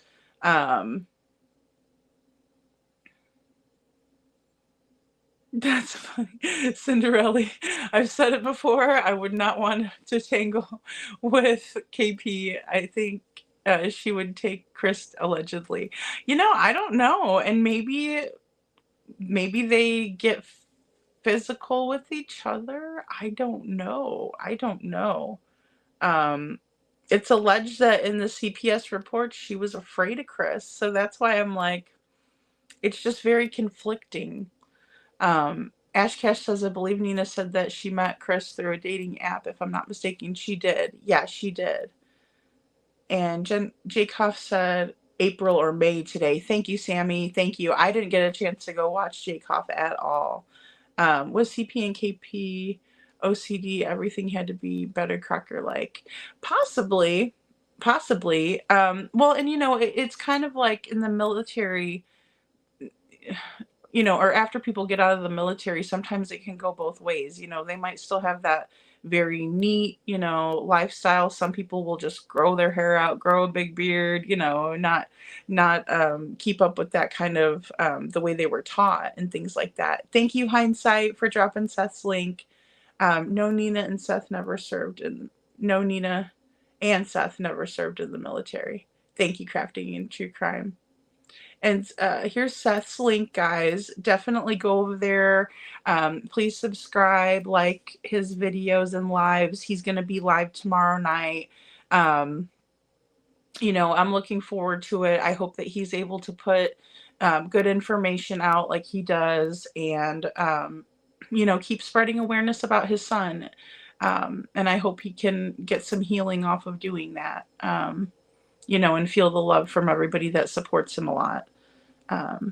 Yeah, Nina's she works at Great Clips, or she was. I will say this. I don't know currently, but she was working at like Great Clips, I believe she said. And Mama Sam says, does anyone know if CPS worker was fired before or after Sebastian went missing? It was after, to my knowledge, it was after Mama that she went missing, and basically, or excuse me, after Sebastian went missing. And it was like the same week that Seth got the paperwork from CPS. Like, it was like he got it on a Wednesday, if I'm not mistaken, and then that Friday she was fired. So like a couple of days afterwards. And Seth didn't get the CPS records until like 5 or 6 months, maybe even 4 or 5 months after Sebastian went missing, because he wasn't aware even that there was physical abuse, discipline, right, even being used, until Seth was notified of it on the podcast, which I believe it was Smiley Stories World, where Chris was saying, he beat Sebastian with the belt, or hit him with it, Absolutely, Forrest. Yeah, definitely. Definitely. I'm glad to. I'm really happy to do that, because I believe in, Seth being able to have his voice, and I'm just glad somebody's talking about Sebastian. One of the parents is. Crafting in True Crime says, Sammy G, I love you, girl, wasn't yelling, just didn't want misinformation out there. I'm sure you and others didn't see the post yet. Oh, yeah. No, I didn't. I didn't even see it. Thank you for letting us know, too. I appreciate that, Crafting, like you wouldn't believe, because I would hate for us to think something or say something that wasn't true. It's important to know, like, the right info. And Jen says, because they were connected to it. Adam Forever 21. Yep, after. Yep, it was after. Yep. Yes. Hey, Carrie Star, good to see you. 7 or 9 when it airs. Yeah, 7 p.m. Central Time, guys. 8 for Eastern. Well, remember, K&C said that Sebastian loves them all, and it's one thing TB Sebastian bonded over. I do remember that. And then she said that every time he goes, he wants extra malt. So yes, I do remember that. And MS says, I believe the CPS worker got fired after Sebastian went missing and after Seth got the reports. Yeah, it was after. And Seth said it was like that same week. It was like later that week. Carla says, that's why Sebastian is gone. He couldn't go live with Seth because he would still be able to testify. His testimony would cause CP to lose. I mean, that's a major speculation, Carla. People really think that could have some, a big to do, excuse me, with this case. And Crafting in True Crime says, Lady Freedom same. I don't know who he is yet either, but it's a great photo of him wearing a watch and his motorcycle. Oh, okay. Thank you so much for sending that. I know it's so hard to tell who that is. Kaika says there's a bunch of berators, haters, and degraders. That's why no pics of Sebastian. I agree. I agree with that. They are a bunch of berators, haters, and degraders. I agree. Hey, Cece, good to see you. Oh, yes. Thank you, hindsight. The step grandpa was in on the unaliving, who also wanted to hit Nina with a metal bat, baseball bat. I know, or in her kiddos, her little kids, Yeah, the teacher would have came forward by now, Cinderella. I agree. I agree. And Limelight Girl says, why the hell would you want to be a part of a family that refused to accept your child? I know. I can't understand it. I really can't. KP is trash just like those awful people, in my opinion. I think she enjoyed it with them. I think that she allowed it. We saw her at you know, the birthday party for Sebastian, Just resent it just in case. Thank you. I will check it. See, because I don't have as many clips up or clips to watch. I haven't been checking as much during the live. Oh, dang, it kicked me off. Megan Nels is here, 103. Hey, everyone. Thank you for hitting that like button. Happy Friday. And Cinderella says they would have to have Seth's signature in front of a notary, federal crime. Right. Unless they like fudged it. Like, I mean, I couldn't even put it back like fudging it. You know what I mean? It's like, oh, you just don't know. Yes, exactly, Forrest. We are designed to follow our creator's example. Well said. Very, very, very well said. Roberta Blythe says the comment CP made about no one would look for him made me think of Lori Vallow's case. Oh, yeah. Where they said children were like demon possessed. I know. Isn't that weird? Like, that lady is so weird. And Chad Daybell. And thank you, Roberta. Yeah. I understand that totally. Hey, Meow, good to see you. And MS says, I thought Nancy Grace was going to be a better interview, but she wasn't that hard on them, in my opinion. So I hope it's better interview on America's Most Wanted. Yeah, and I thought that she would be a little bit harder too, but I wonder if they had a lawyer when they went on Nancy. Because I'm still not convinced that they didn't. I think that they probably did. Money is the root of all evil. I agree. Um, and Anne says, I just hope and pray that Sebastian will be found. Thank you, Anne. I'm praying with you. Thanks, Brandy and Indy. Tori Banks says, I actually have the names of the two that's supposed to work. Oh, do you, Tori? Oh, Lord. Cinderella says, in my opinion, Nancy knew way more than we did, and she was so good. She knew they were lying. Oh, definitely. Oh, she knew they were lying, and I do think she had more information. I do. I agree with that 100%. Brandy and Indy said, I felt like Nancy locked them in a story, and many truths came out of the interview, in my opinion. Well, just her mere presence. I'll say this about the Queen of True Crime. Just her mere presence had them very nervous, very on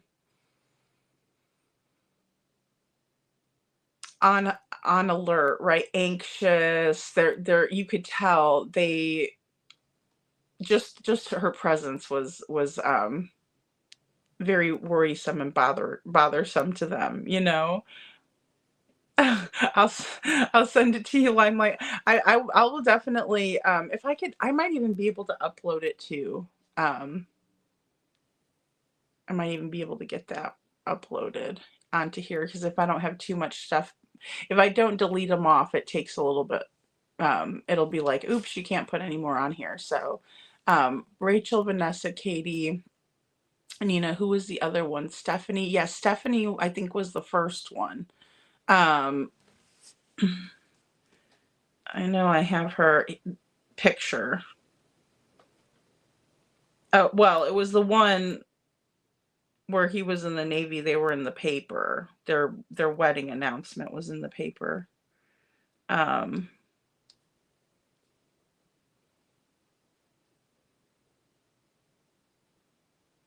for crying out loud. This thing just always kicks me right off.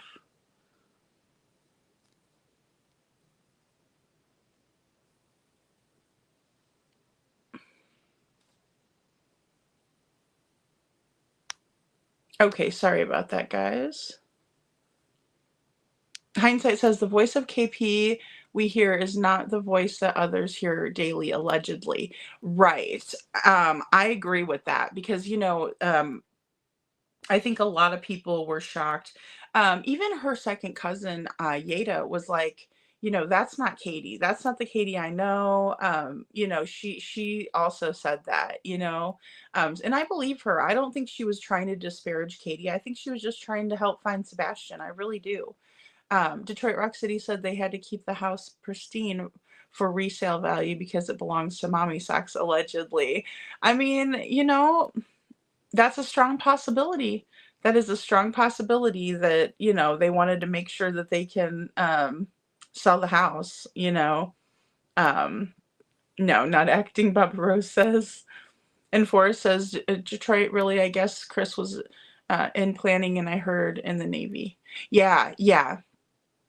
Yeah, he was like oh, it wasn't a recruiter, but it was like job placement, Hey Sharon, good to see you. I'm glad you're here. I found out in 2022 they have I have multiple sclerosis. I'm so sorry, Anne. Oh my goodness. Oh man, that is really tough. I hope that you're able to manage it, Oh, I'm so sorry. And Perfectly Imperfect Boy Mom says Detroit, the house is in KP and CP's name, so I assume they own it. Well, and I think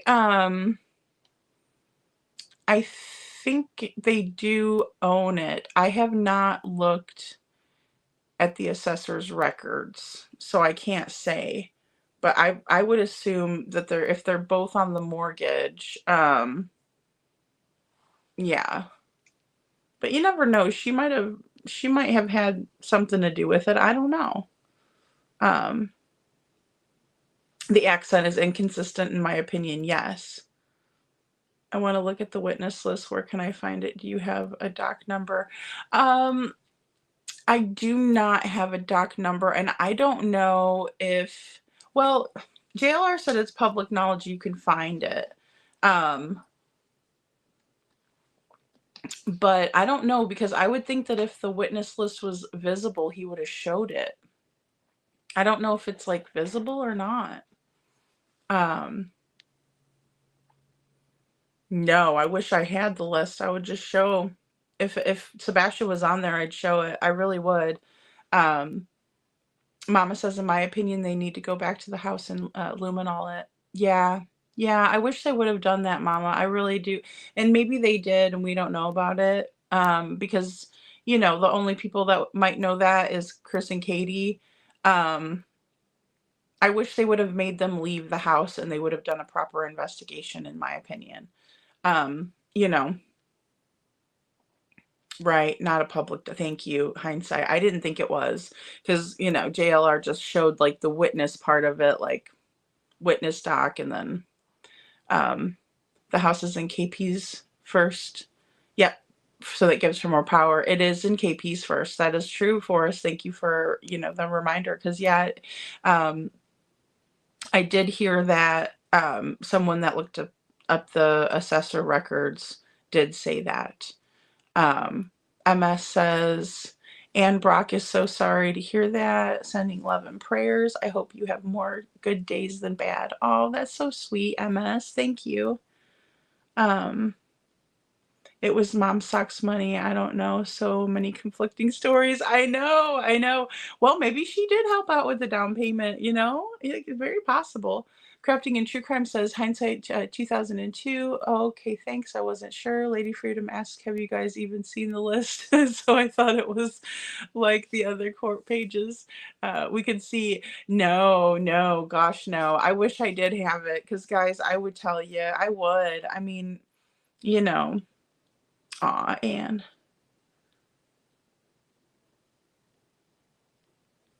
Hindsight says, if it's the witness list for the custody case, that's not public. Is that what? Yeah. Yes. Nancy even knew about the mattress in the garage. Very good point, Limelight Girl. She sure did. And she was asking about it. She definitely was. And Sammy says, I definitely recommend watching Jules' analysis of Fox and Friends interview if y'all haven't seen it. The one where the Foots provide all very young and unrecognizable pictures of Sebastian. Yes, we did. We did show the Fox and Friends interview here on my channel too, and it was very odd, the pictures that were chosen for that interview. I think personally that was who pushed the narrative of Sebastian being younger, in my opinion. Oh, okay. She was talking about the upcoming case with the woman suing Seth. I see. I thought that Chris was on the witness list for that. We did mention that earlier. Sammy G, I love Jules in her video on that. She's always honest and she's hilarious. Aw. Butter Biscuit says, where has old cocky Chris been? I haven't heard anyone mention him since he made his call-in vote. Yeah, I would just, keep him off the internet. That's probably the best idea. Okay, yeah. Yeah. That one isn't available. I heard the house was in KP's name. Yeah, that's what I heard too. I did. And that's why I asked to make sure it wasn't mistaken. Aw, thanks, hindsight. Yeah, because that one, I don't know a whole lot about that one either. I didn't even hear that Chris was supposed to be part of any of that. I don't know why he would be. And Sammy says, allegedly innocent, the host is Jules of Thought. And she's practicing clinical psychologist, but she's also been on YouTube for a long time, and she tells it like it is. Oh, yeah. Yeah, allegedly innocent. She comes in here, and I really enjoy having her. She's a very, very kind person, very, very smart. Crafting in True Crime says, I feel you, Anne, and I was diagnosed 2 years ago. Some days are worse than others, but diet and exercise is everything. Oh, that's great, Crafting in True Crime. Thank you. And I'm so sorry that you had that diagnosis. I'm a firm believer in that too. Diet and exercise is good. It really is. It really, really is. I think it makes a difference in a lot of things. And hindsight says perfectly, they're both on deed ownership of the house. Deed. They are both on the deed of ownership for the house. Yeah. Yeah. And I'm sure they still have it under, it's because they haven't been there very long. See, that's, but Butter Biscuit says, Ann Brock, I haven't heard anyone heard anyone with multiple sclerosis since my 20s. I'm 53. Aw. Oh, you said you've, oh, I'm sorry. Did I read that wrong, Butter Biscuit? And TN Nurse says the JLR video was from last year, wasn't it? He just did a new one because Nina filed an emergency petition for full custody of Faith. Yeah, I love Allegedly Innocent too. She's just awesome. Mama Sam says, I wonder if they will spring a lie detector on CP, offer to do one backstage. Oh, wouldn't that be amazing? Wouldn't that be amazing? It's okay, Lady Freedom. I'm not talking about the list of Sebastian. Okay, good. Tennessee says, was referring to court last year. He was New Mexico last year. Yeah, he was in New Mexico last year, but he just did another video. I thought that was a new one. I thought it was a newer one. And Crafting in True, but see, I watched it off of 5D, so maybe I'm mistaken. And Crafting in True Crime says, but I don't want anyone in trouble. I will keep searching on my own. Yeah, I know. That's why I try not to dig too deep and stuff like that. But I was like, well, Carrie Star says Jen Coffendaffer said Sebastian is no longer listed on the active missing person cases on the TBI website.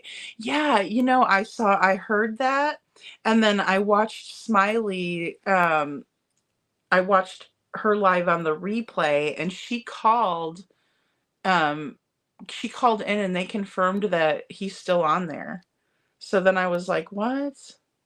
Cinderella says, I don't want to know anything that could hurt the case against Sebastian's abductors. Exactly. That's true, Cinderella. I know.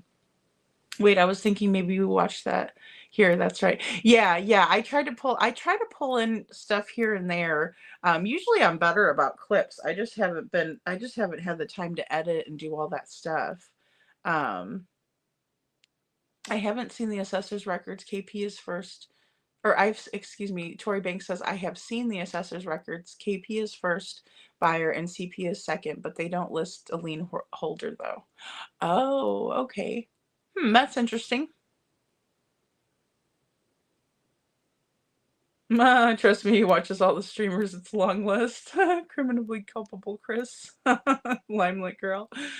Jen did a video earlier this evening. Okay.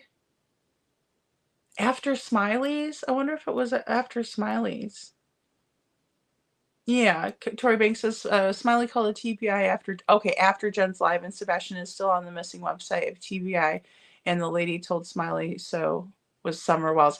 Yes, and Layla, Holly Snap too. They mentioned a few. Yeah, that's so interesting, Forrest, you know. Carrie says her video was titled "Has Sebastian's Case Become Cold?" Oh, I know. Oh boy. I hate hearing cold and Sebastian's case in the same sentence.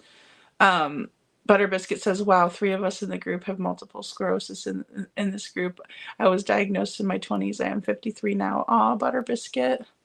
My goodness, that's so young for you to have that.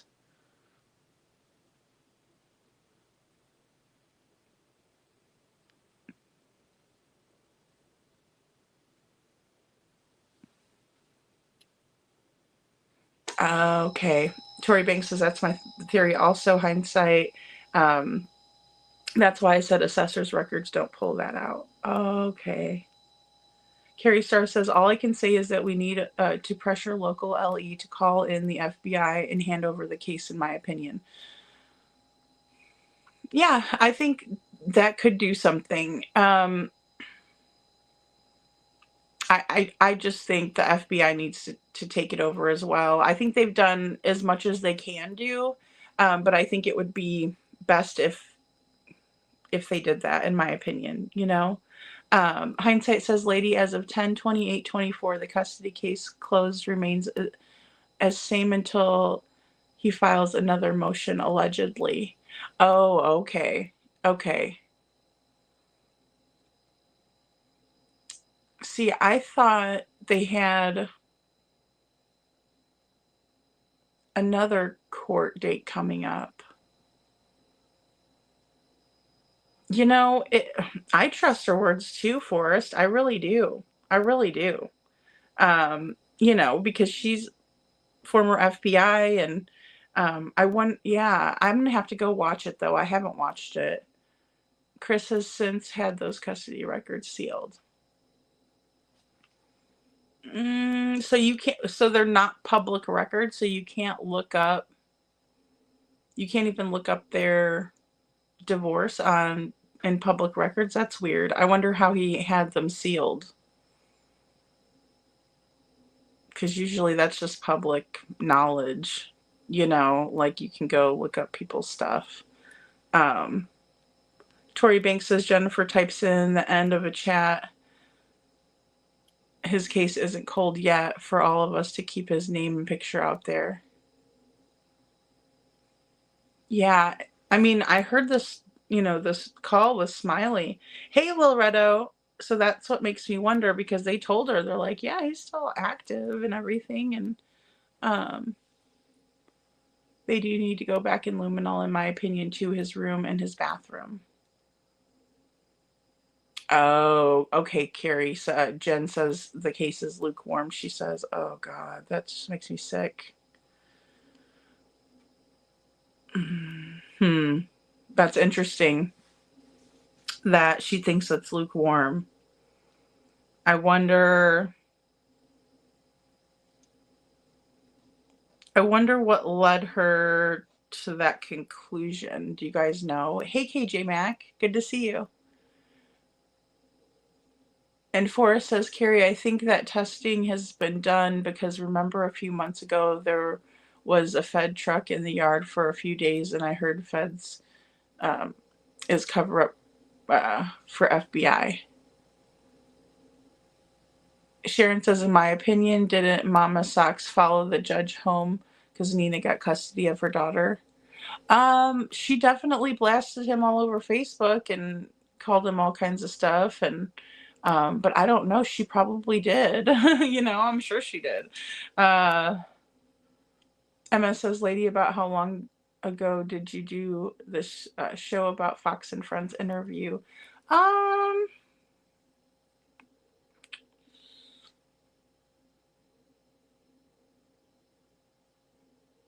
It was probably about a month ago now. Yeah, probably about maybe 2 months or month and a half or so. So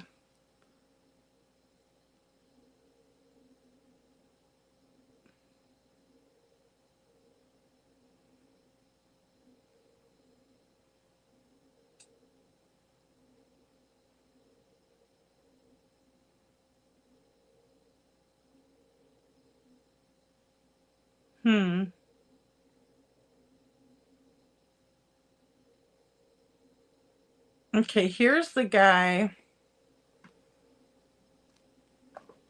And guys, Janine, this is Janine Chrissy. She she kind of uses a little bit different lingo. You know, that's her opinion right there on the picture, but that's supposed to be the watch guy.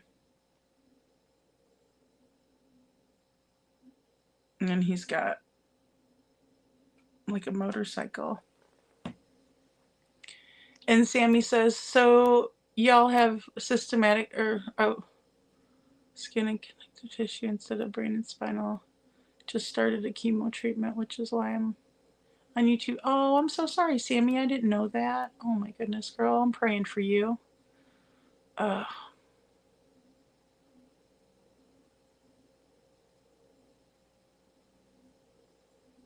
Carrie Star says they're all listed on the TBI website as a missing person, but they have some under active, some under missing. Oh, gotcha.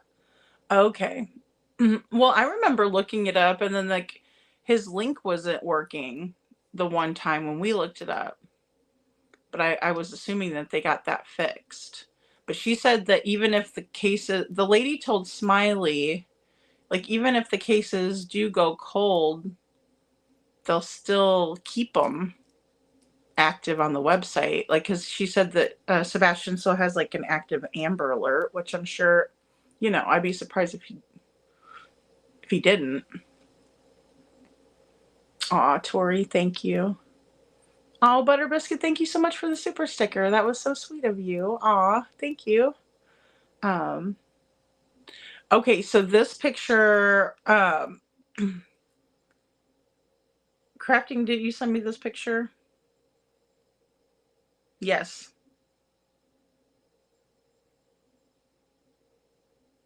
From Crafting.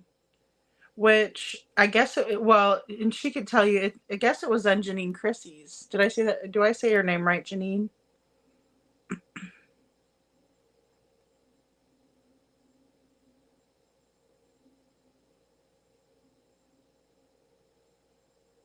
Welcome in, everybody. This is Means Mode of Opportunity Tarot. Thank you, Kaika.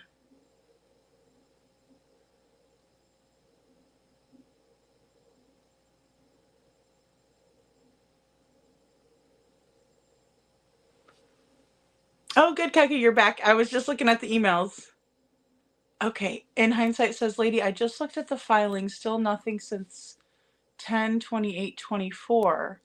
He had requested prior to have them sealed on 3/25/24, but Nina submitted motion of denial on 4/18/2024. So she wanted to keep them open. She wanted to keep them open. That's interesting.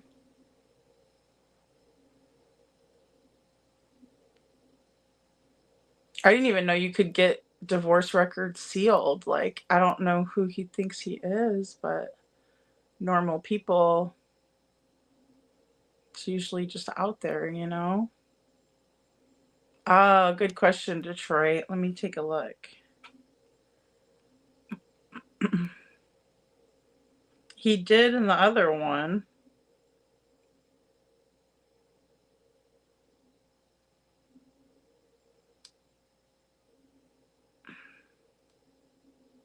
But I can't zoom in close enough for it, but it doesn't look like one, no.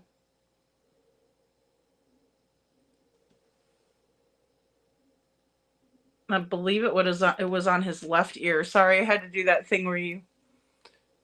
There's his ear.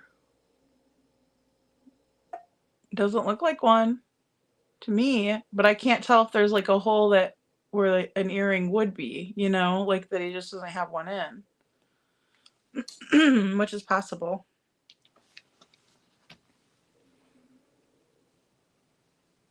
Okay, Perfectly Imperfect Boy Mom says Sebastian is listed first on the website. Active missing Amber Alert. Just looked. Oh, thank God. Thank you, Perfectly Imperfect Boy Mom. I was hoping that he was. My goodness. Please don't take him off of there. Crafting in True Crime says, oh, Sammy G, I'm so sorry. My daughter did chemo and Globin therapy, and my sister also does along with infusions. All three of us have autoimmune. I truly don't believe it's MS. I have believed. Oh, I'm so sorry, guys. Oh, man. Yeah, my mom had to go through a lot with cancer, and those treatments are just so horrible and hard to go through.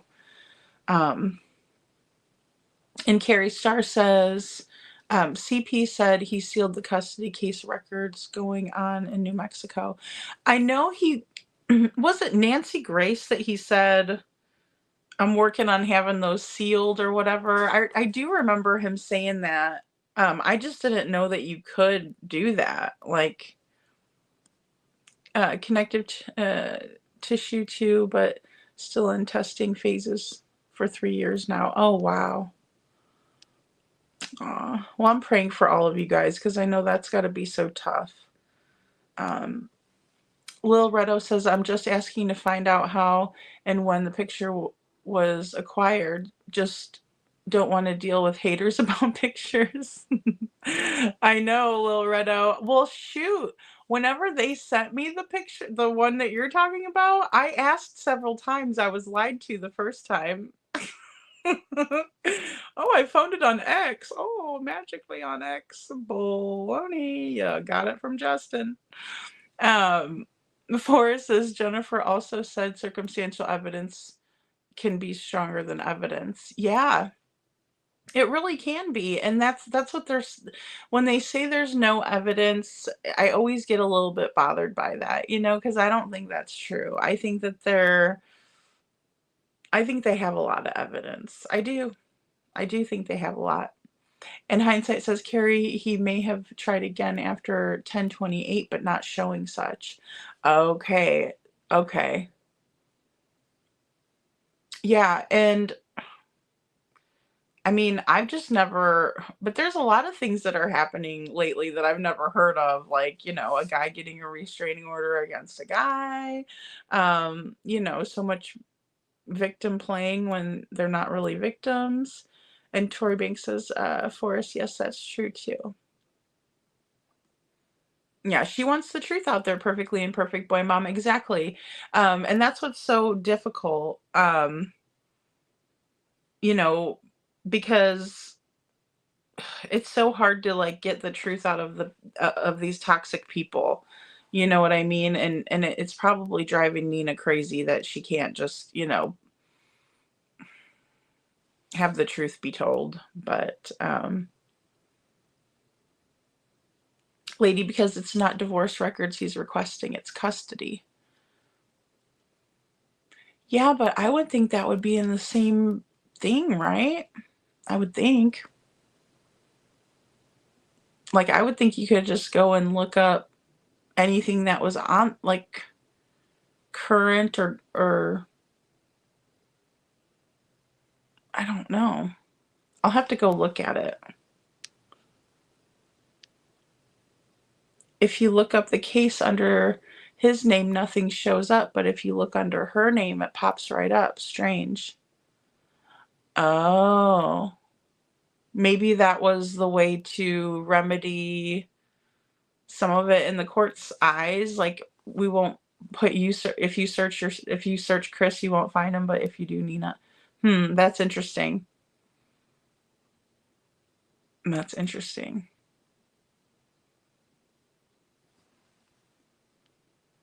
Because I always thought too that, not to like out Nina or anything like that, but I thought that was not her actual name. I thought that was like a nickname that she has. Like, I didn't think that was her like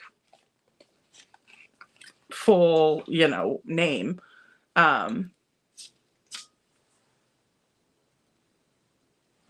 Oh, I'll send it to you, Lil Redo. I can send it to you. And Carrie Starr says, I went and checked now, and Sebastian is now listed under active missing persons cases. I wonder if they changed it or something. I don't know. Jen would confuse that.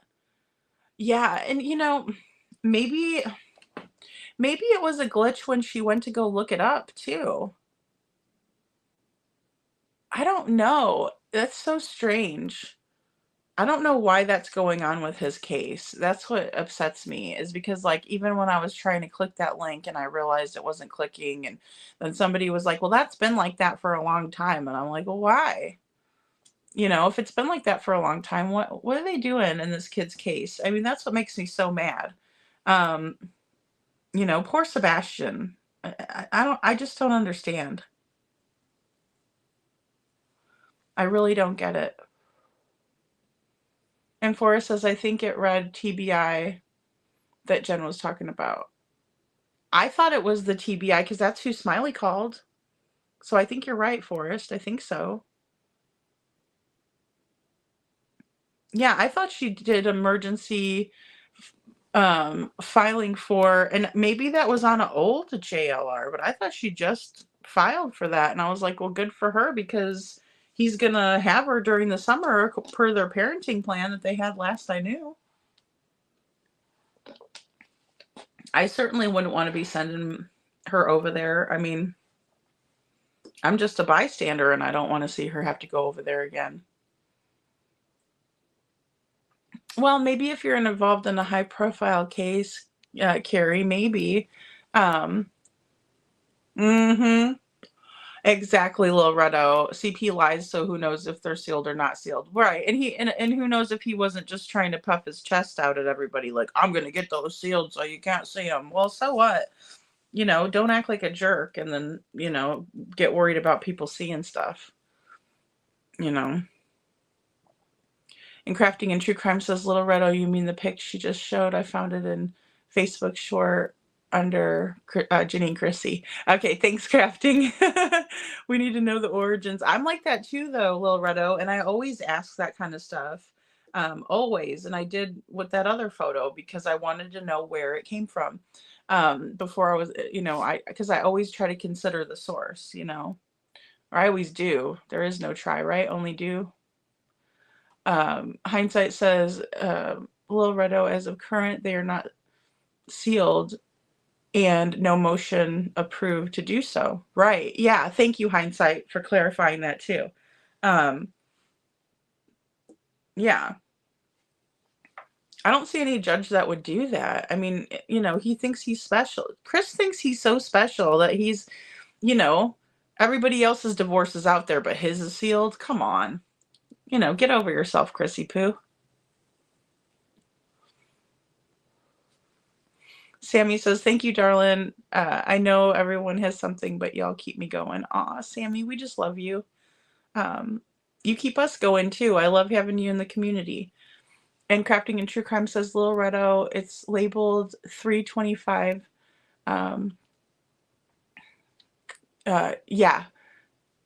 Kynes Road, or Gnomes, or something like that.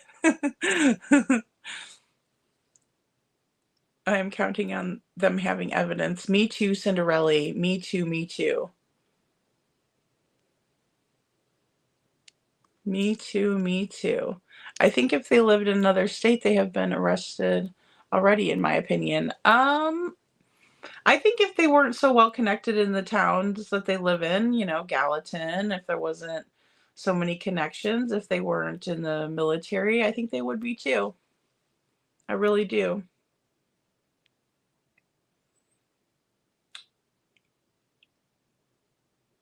It's abuse of the system completely, Cinderella, by everyone in that county. I agree.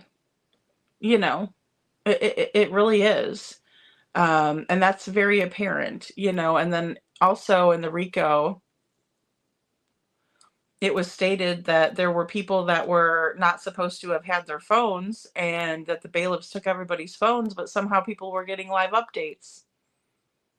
Make that make sense, you know? Butter Biscuit says, I haven't watched JLR in a little while. I'm glad he's in New Mexico. Yeah, that's my understanding.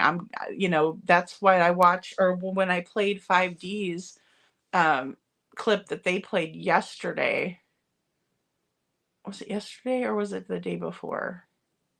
Now I'm mixed up. Might have been Wednesday. But yeah, that's when I played it because I thought it was a newer thing. I just figured she probably didn't want Faith going for the summer, you know, in the summertime. Hey, Mama May, good to see you. Yeah, it was on Jacoff that Sebastian in Summer Wells is not on the missing alert anymore. What's said tonight, in my opinion, she was shocked just like everyone else is shocked. Yeah, that is shocking. Well, and, you know, Summers is, you know, older. It's an older case, but to not have them on there at all. But see, they told Smiley she was. She was on there, and so was Layla, and so was Sebastian, and so was Holly Snap. Oh, God, did they mention one more? I think they mentioned one more person, and now I drew a blank. Yeah, I sure hope he wasn't able to seal things either, Carrie Starr. I mean, he's not. Who is he anyway? Like, I don't understand how he's special. Yeah, I'll send it to you. I wish I could too, Lil Redo. We were talking about that earlier. No, the divorce was filed in Sumner County. Custody is in New Mexico. Right, that's true. That's true. So when they first filed for divorce, they were both living in Sumner County, um, to my knowledge. But then again, the judge granted custody of Faith to Nina in Tennessee, didn't she? Because she gave Nina back to her mother. And then, or excuse me, he gave Nina back to her mother. Oh, shoot, I said that wrong again. Sorry. The judge gave custody of Faith back to Nina and allowed her to move back to New Mexico. And then Chris turned around and filed a CPS report against Nina in New Mexico, according to Nina. I think I got that right that time, guys. Hey, Borna Honey. Oh, happy birthday, happy birthday. Oh, Borna Honey, it's happy birthday for Borna Honey. Have a good weekend, everyone. Oh, yay. I hope you had a wonderful birthday. Happy birthday. Or was it yesterday or is it today? Oh.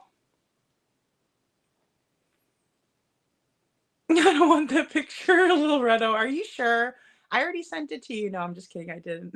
I didn't.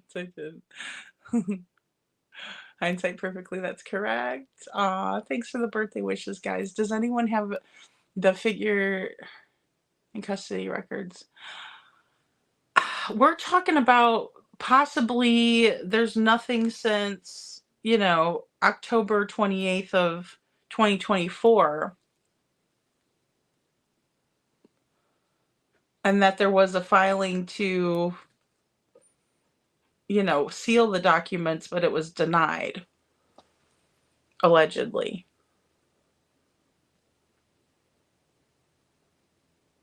Thank you. Thank you, Perfectly Imperfect Boy Mom. I appreciate you not. Yeah, because I don't want to ever say it. I know I've heard it before. Um, I can't remember what it is.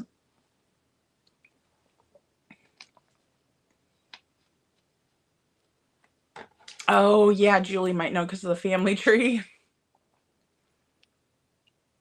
See, and I would never want to, you're welcome, Borna Honey. I would never want to kind of show that on here, but I do like to understand it so I can explain it to you guys, so I get it right. But I wouldn't really want to show their family tree because there's people in there that are innocent, in my opinion.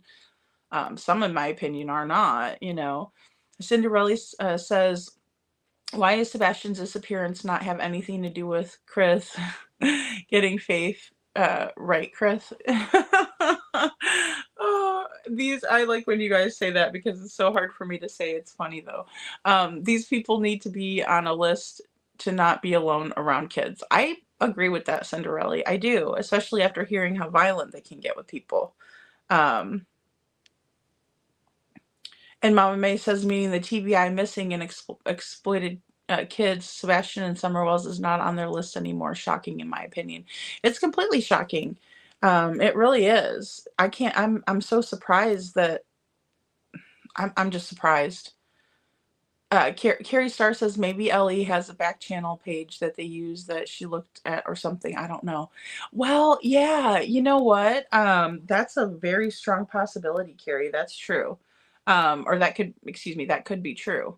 That there's like some sort of a page that she was looking on, for agents that she has access to, from being involved and former FBI. But I don't know how she would have a back page to the TBI website. Yeah, that's so bizarre. Aw, thanks, Baba Rose. Oh, yes, Mama, I know what you meant, the Summer Wells. Brandy and Indy says, yes, that filing from Nina was before the summer, in my opinion. Those JLR videos being showcased are from early in the case. Oh, in my opinion. Oh, I gotcha. JLR received C&D and then changed sides allegedly. Oh, so that was before the C&D. Oh, okay, I gotcha. See, I was thinking it was like before this summer, which I don't know. See, I don't know how it works. Sometimes you have to wait a certain amount of time to modify the court ruling, right? So I wonder, see, that's why I was thinking maybe she did it again before this summer comes. Yeah, super interesting, super interesting. And Tori Banks says, I spoke to the TBI agent yesterday. Of course, I can't give a name, but TBI is still actively working Sebastian's case. Just saying.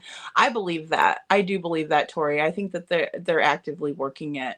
I don't see it going lukewarm or cold. And see, that's where usually I agree with Jacoff, and I'm kind of finding myself disagreeing right now. Lil Redo says, I do not do Facebook, so I have no idea what's out there. Right. Yeah, I know. Well, the Facebook page is something to witness. Lil Redo, it really is. In hindsight, says Lil Redo, it's still joint custody. His filing of motions to try to gain full custody ended on 10/28/24. If he wanted to continue to fight that, he has to refile a new motion to do so in New Mexico. Yeah. Yeah. If it was already settled on 10/28/24, then he would have to do a motion to modify in New Mexico, in my opinion, for to modify custody, that is. That's my understanding anyway. And Perfectly Imperfect Boy Mom says, Mama May, Summer Wells, and Sebastian Rogers are both still on there. I can post the TBI link. Yeah. Please do, Perfectly Imperfect Boy Mom, just so that people can go look at it too.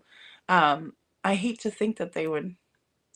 Carrie Starr says maybe he just somehow made it so his name didn't show up on the searches somehow, since his doesn't, but it comes up under Nina's.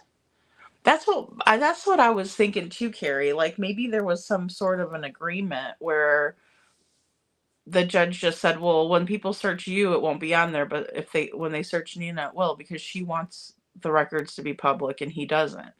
I mean, I could see how that might happen, and that might be like more of a fair solution. Um, Mama May says, "Okay, I was watching Jennifer Coffindoffer today, and they might be working it, but he's not on their missing and exploited list anymore." See, I've heard that too, you know. Thank you, Crafting. Thank you so much. Fake book, Kaika. And Carrie Starr says, "Okay, that makes sense. He's no longer listed on the missing and exploited list. I didn't think Jen would put that out there for no reason." Yeah, I wouldn't think so either. I really follow what she has to say. I value her opinion. And Detroit Rock City says, "Are they still active in the military? Couldn't they be tried in the military courts?" Yeah, and we were kind of talking about that yesterday. I'm surprised that since KK says she's still active, which it could just be like she didn't change it on there or something, but she did say that she was working for Brinks for like 3.5 years on that same thing. So I don't know how long she updated her, profile though. Perfectly Imperfect Boy Mom says he is, she is, they're still on there. Okay, yay. That's good. That's good, because I was thinking that's so strange,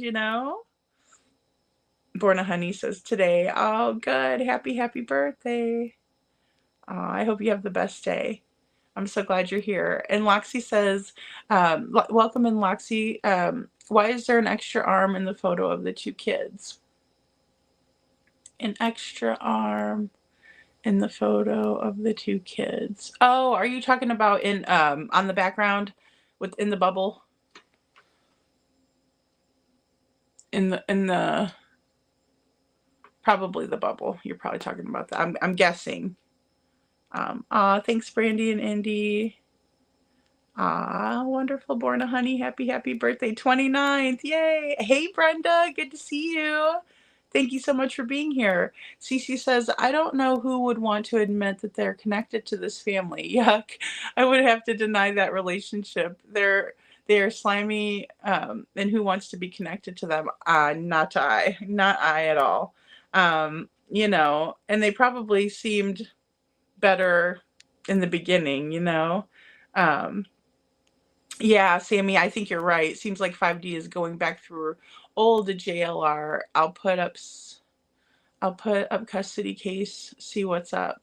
I don't remember Chris trying to seal custody isn't public, so I'm not sure what he was trying to seal. Yeah, that's a good point. I don't know what he was trying to seal either. Yeah, it's weird. It's weird. But I think you're right. I think he was critiquing older videos. But I'm still glad to know, because I never saw that one. Which sometimes I'll go check and see, what JLR's posted, or I'll go to his Sebastian playlist. A lot of times I'll go over there and see if he's done anything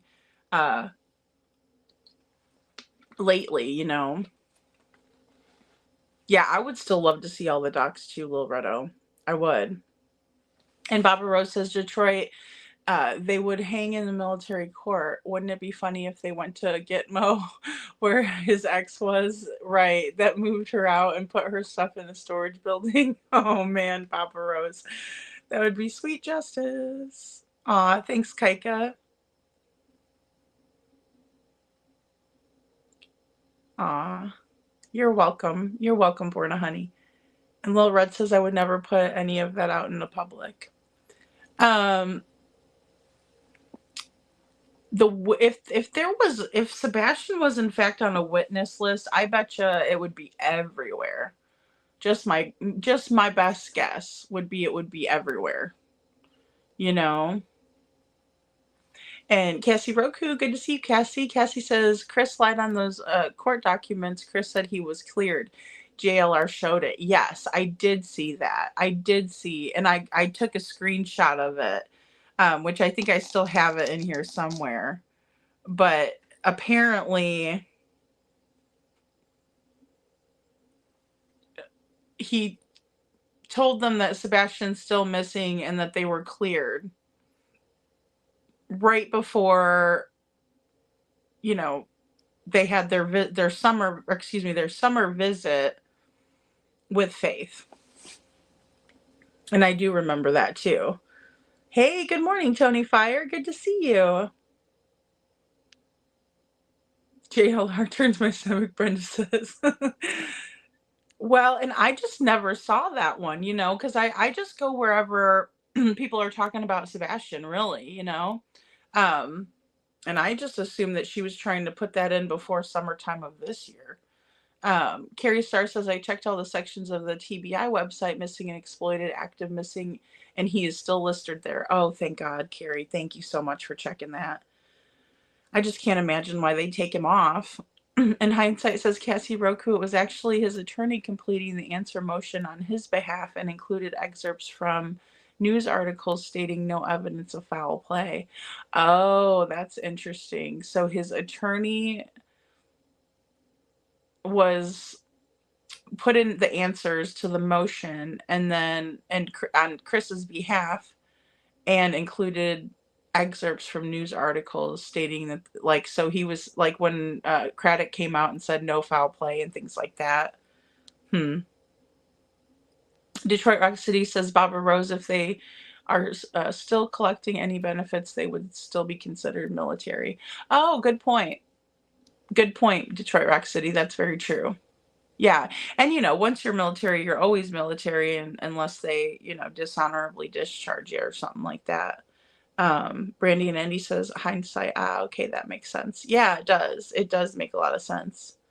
Good night. Good night, MS. Thank you so much for being here. She says, good night, love, prayer, and sweet dreams to all, especially those not in good health. Here's to a beautiful weekend. Please pray for peace on earth. Oh, thank you so much. I will be praying with you for that. Thank you, MS. You have a wonderful weekend.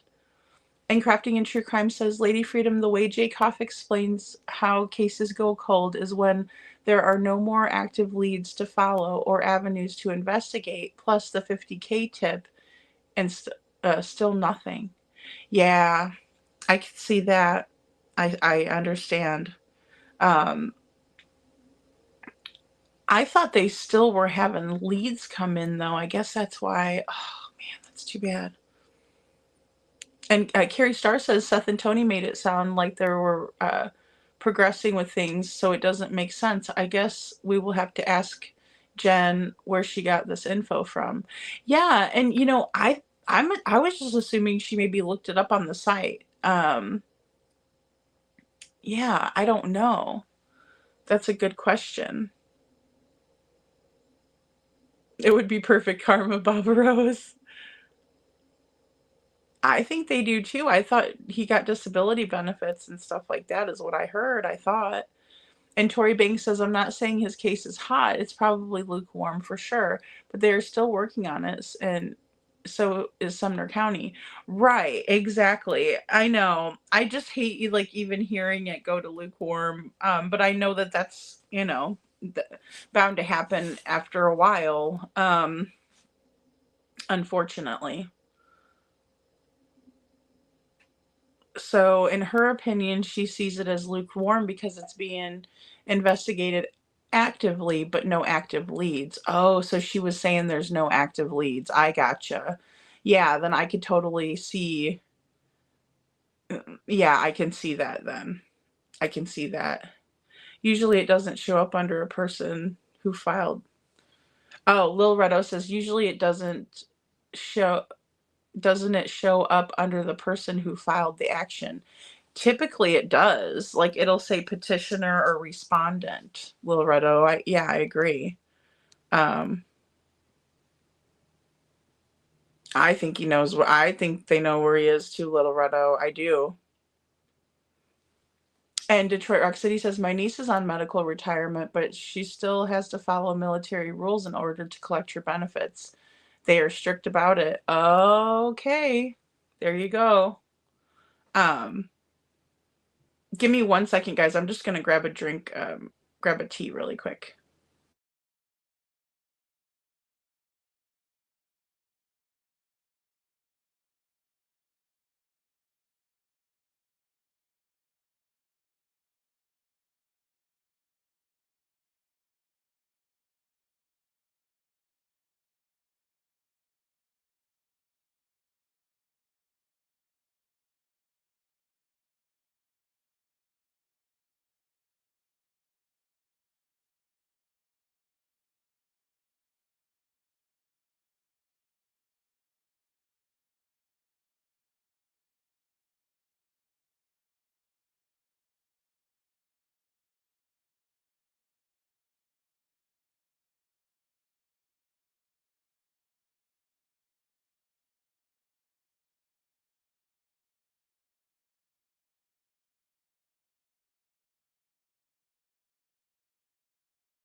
Okay, thanks guys for holding on a second there.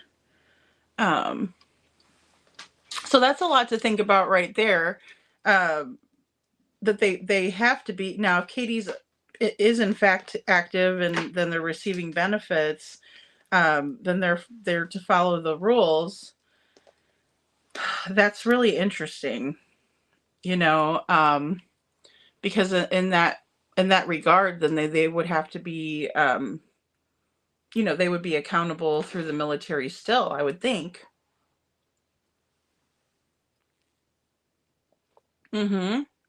Cassie, I saw that. Smiley called the TBI and recorded it.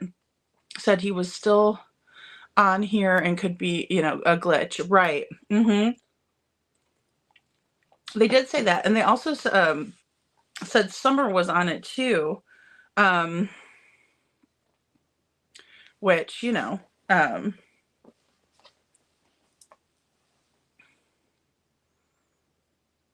I wonder why there was so much confusion with that. And possibly too, because Jacob said, I don't know. Hey, Seashell, good to see you.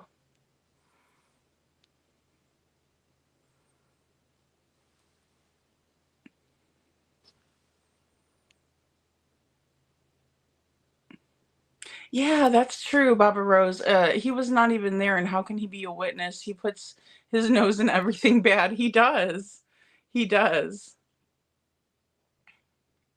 Yeah, it is. It is really crazy. And I think that's where I got confused too, because it was like, what the heck is going on? And I know that that was coming up.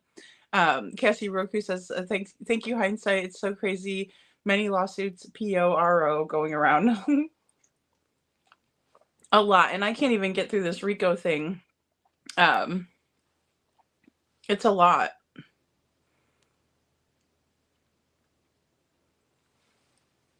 And Crafting and True Crime says, let's think about this. There's a guaranteed $50K from the FBI and $300K from Dog's team, and not a peep. In my opinion, that sounds, excuse me, in my opinion, that's the loudest volume so far in the case. I mean, yeah.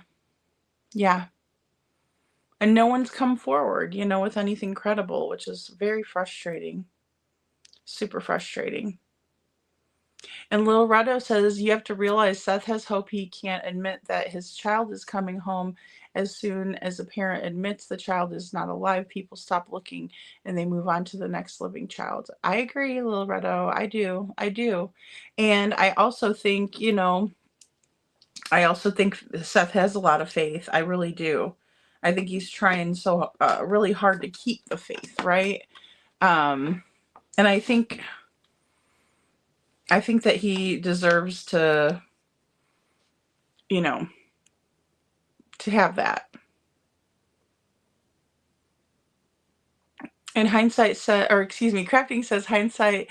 That's the name of the witness list I was talking about. Thanks, Cassie, for sparking my brain. I know you guys do that for me all the time. Or you'll be like, nope, this is it. And I'm like, oh, good, thank you. And Tony Fire says, I think Seth was aware of the CPS reports. Oh, man, if his boy told him the stories, CPS would have been 6 feet under and Seth in prison. Can you imagine, right, how Seth feels? I know, Tony. I'll pray they find Sebastian soon. Thank you so much. I really appreciate you there. Oh, gosh. Very well said.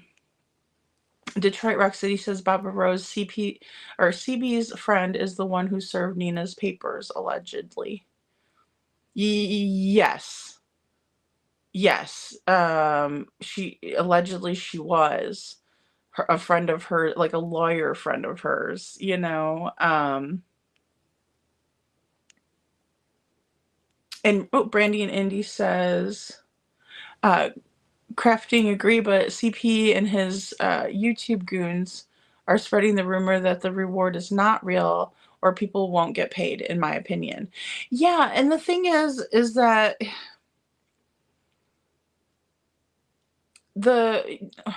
okay, I will say typically the rewards that are put out are more so to get people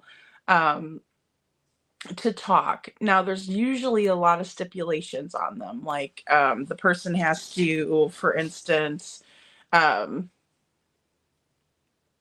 convicted, charged and convicted, or there's stipulations on the reward, and typically, I mean, even like with Kylie Rodney's case, Adventures with Purpose was saying, they didn't get, let me pull my shawl out a little bit, guys. I'm like sitting on it. There we go. When I sat down, I just sat on it too much. The Adventures with Purpose, who ended up finding her, was griping because they didn't get the reward money that was posted. So I think that happens quite frequently, but I don't, the hate channels are going to say whatever they want to say. I mean, I feel like, I think I'm very skeptical of a person, but they're like ultra skeptical, you know what I mean? And everything is no, that's not true, in my opinion. Which, whatever, it's, that's their opinion, but Lori Banks says, yes, Seth is living on hope and prayers for sure. He is.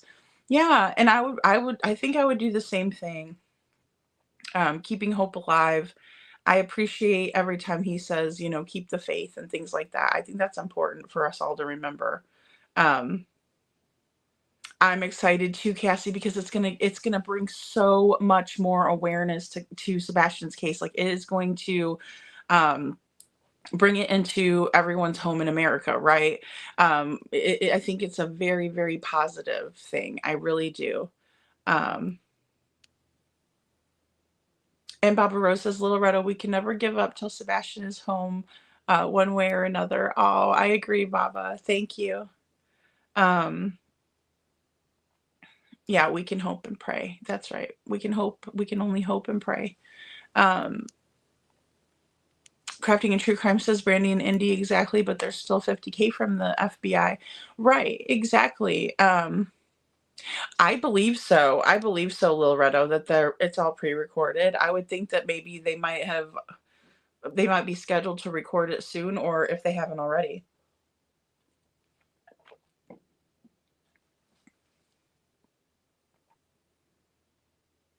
And Tori Banks says, Tony Fire, and I believe you're correct 100%. And in my opinion, that's why Sebastian never told Seth, because Sebastian thought the same thing. Yeah.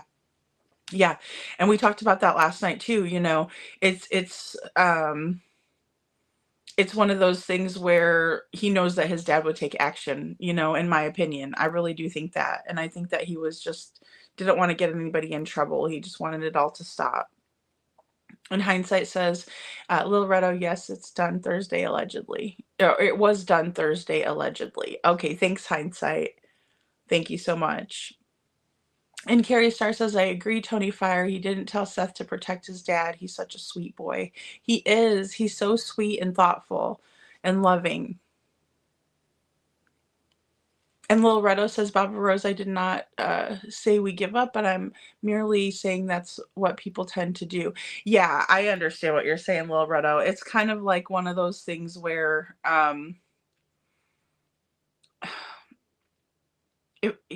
Seth doesn't want the public to lose hope either, and I can completely understand that too.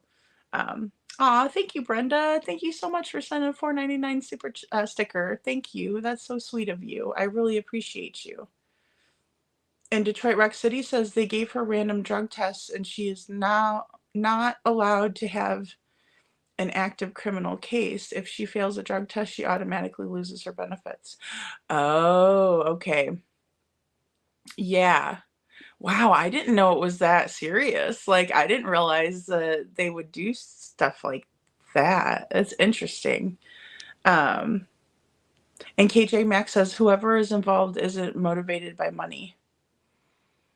Interesting, KJ Mac. Yeah. I mean, I could see that because we would have had somebody come forward, I think.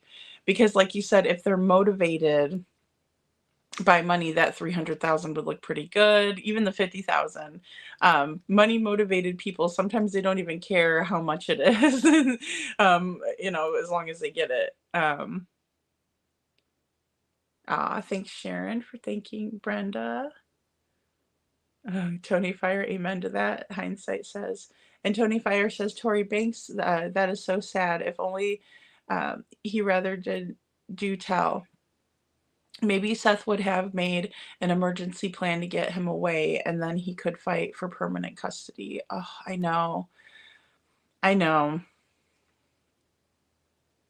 I mean, and we see a lot of the missed opportunities, and I think it is very frustrating, and it's hard for us to kind of, reconcile it because it's like he was just so close to going to his dad's, that's the hardest thing for me too, is that he was just so close to going to his dad's. And Cassie Roku says America's Most Wanted is a huge show. Someone could, and there is still hope. People used to love that show. Oh yeah, I still like watching America's Most Wanted. I love John Walsh. I really appreciate what he does. He's a very good man for what he does, and if you ever hear him, he was complaining about Adam's case, right? He was upset, he was mad, he was in that anger phase, right? Rightfully so. But I remember watching him talk about how somebody said, why don't you do something about it? Why don't you advocate? And that's when he started advocating. And so I really respect the man for what he does. And beautiful little Adam, he didn't deserve that. What a creep that did that to him. And I don't even have to say allegedly, in my opinion, because that guy is guilty. And Brandy and Indy says, I also wonder if CP has convinced anyone who knows what happened that they'll be arrested as well, in my opinion. Probably so. I would imagine that he threatens the crap out of anybody and everybody, right? Because he has done that. We don't know how he treats Mama Socks behind the scenes, We've seen her stick up for him, We've seen her him stick up for her and her stick up for him, but we don't know what happens behind the scenes with those two, That whole thing of Christopher buying me jewelry, it might be a whole act in front of everybody, And Scranton says, I wonder if the same friend of CB is who is representing the Proudfoots at the interviews. Possibly. I know it was like a Patricia, what was her name? Wasn't it I think it was a woman that served But then wasn't there a guy that had also served her in December? Because I think they have a male lawyer now. I could be wrong. I'm just trying to remember. Yeah, Loretto says, of course they're saying that.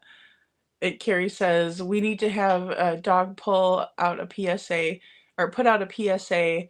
They can make reports anonymously and never be identified and still receive the reward. It leads to finding Sebastian or justice is served. I think that would help a lot, Carrie, if they loosened up the stipulations, right? Because that might,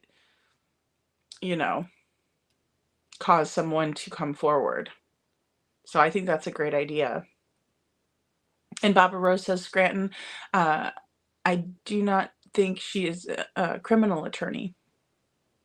Oh, yes, Barbara Rose, thank you. I thought she was just like a family law person, but I don't know. To be honest with you, now that I'm thinking about it, I don't even remember hearing who represented Chris at the custody of, getting Nina back. Ugh, why do I keep saying it like that?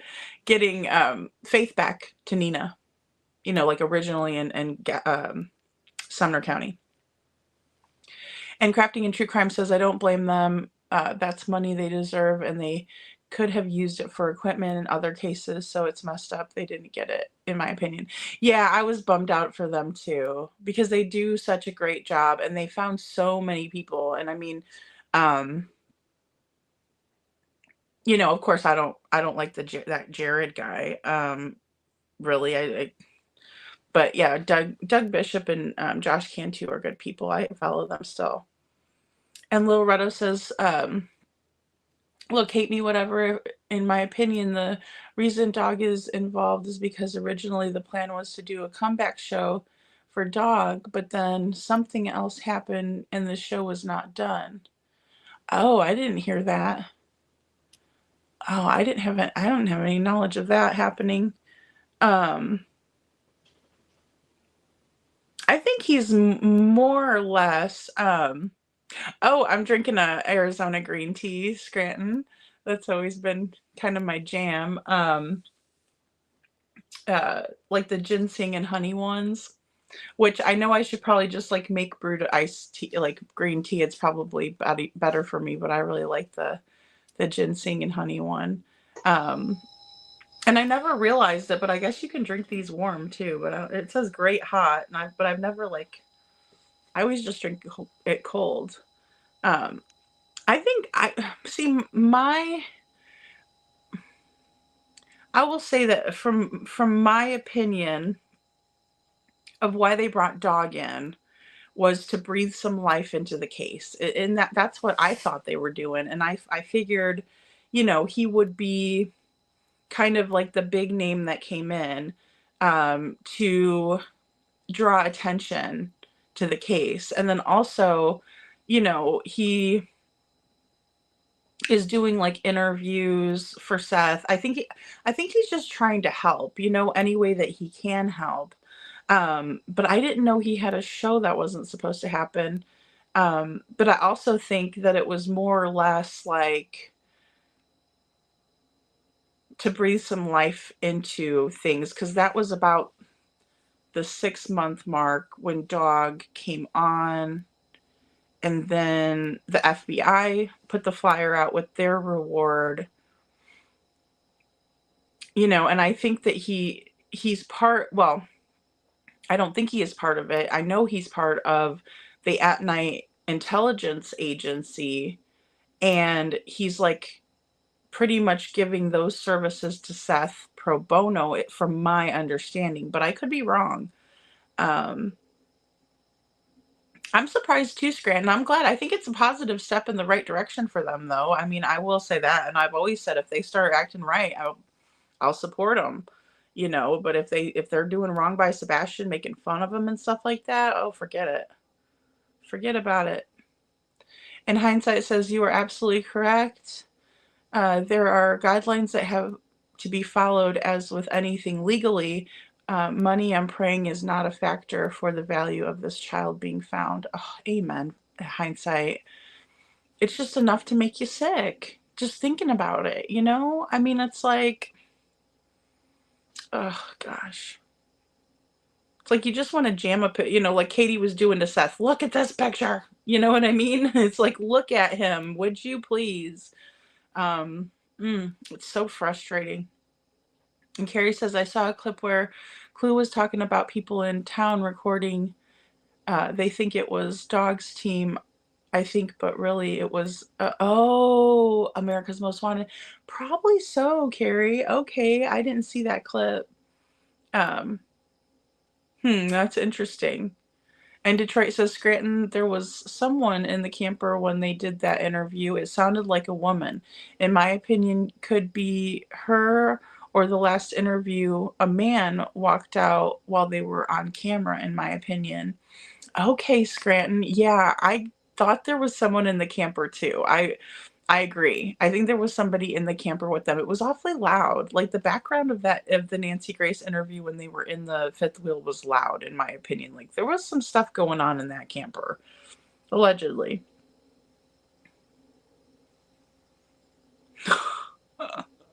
Loretto, today I thought Jack was gonna face a heart attack chasing the vacuum cleaner. That's hilarious. Aw. The Beagle doesn't like the vacuum cleaner. He's kind of like, oh. And Tony Fire says, I don't think they Scranton Strangler, I don't think they wanted to because of public saying they're not searching. They feel forced to. Believe me, if they had a chance, they would. Not in my opinion. They would not, in my opinion. Yeah, and I think you're right, Tony. I think that I think it upset them when they said when we were saying, they're not searching. I think that they were trying to blame that on law enforcement and say, well, they told us not to. We know that Brandon Carter sent an email out to a civilian that Justin shared and says that we don't give legal advice. We don't give advice, period, to people. And so we knew that was a lie, Oh, rug testing. So Detroit Rock City was saying that she has a family member in the military, and in order for her to keep her benefits, they'll do random testing to make sure that she's not taking anything illegal, or because we were talking about Katie, since she's, if allegedly she is active military, then she would be held under, certain rules and guidelines, of the military, and that they can be very strict, like what Detroit Rock City was explaining. And Jen says, you have to remember, to get the reward, you must go to the FBI, not TBI or Sumner County. All evidence and tips should go through the FBI only to collect. That's a really good point, Jen. And most people don't know that, and they're not going to, in my opinion, it's not like they're going to give a list of stipulations. It's just like when you go to collect the money, they're going to be like, well, this is actually, you know what I mean? I think, and I also think that that's important to remember. Whoever has the reward is who you should be calling into if you have information in order to collect it, so that makes sense. And Baba Rose says, Detroit, I think it was CB in the camper. And yes, I saw the man in the last interview. Yeah, I was thinking the lawyer was a man now. For sure. Because I also remember in the leaked phone call of Heather, PI, and Chris and Katie, I heard a man in the background of that. And I think that they had a lawyer then. Crafting and True Crime says, or on that I'm not CP page, someone was counting on a 35K in a video. I have thought on the video many times. Oh, I gotcha. At first I'm like, I'm not CP page. Oh, yeah. So there's a guy that has, Crafting is talking about this guy, and he has a Facebook page dedicated to Chris Proudfoot's innocence, but it's named like I'm not CP. So he's, either it's CP trying to convince us it's not him, or it's some guy that really, is a cheerleader for CP. Which we all need a cheerleader. We all need people in our corner, right? So, to be fair. But yeah, there are some very disturbing posts on that page, to say the least, Carrie Starr says, yes, Jenna, they can keep people anonymous too. Yes, they can. Yes, they can. And hopefully they do. And for the most, especially in this case, because people are crazy as hell. Hindsight 2002 says, Jen, that is not true. The reward is valid through all agencies involved in the case. Oh, okay. I didn't know that. I thought it was through the FBI only. So that's interesting. See a Facebook page called I Am. Well, they got a Facebook page that says I'm not Chris Proudfoot, but it's like advocating that Chris Proudfoot's innocent. So people were thinking it was Chris, kind of naturally, but I'm not sure if it is or it isn't. And Tony Fire says, in my opinion, the people who know is either passed or poop scared. Yeah, to also pass. Yeah, I mean, probably so. These people are, doer of some pretty bad deeds.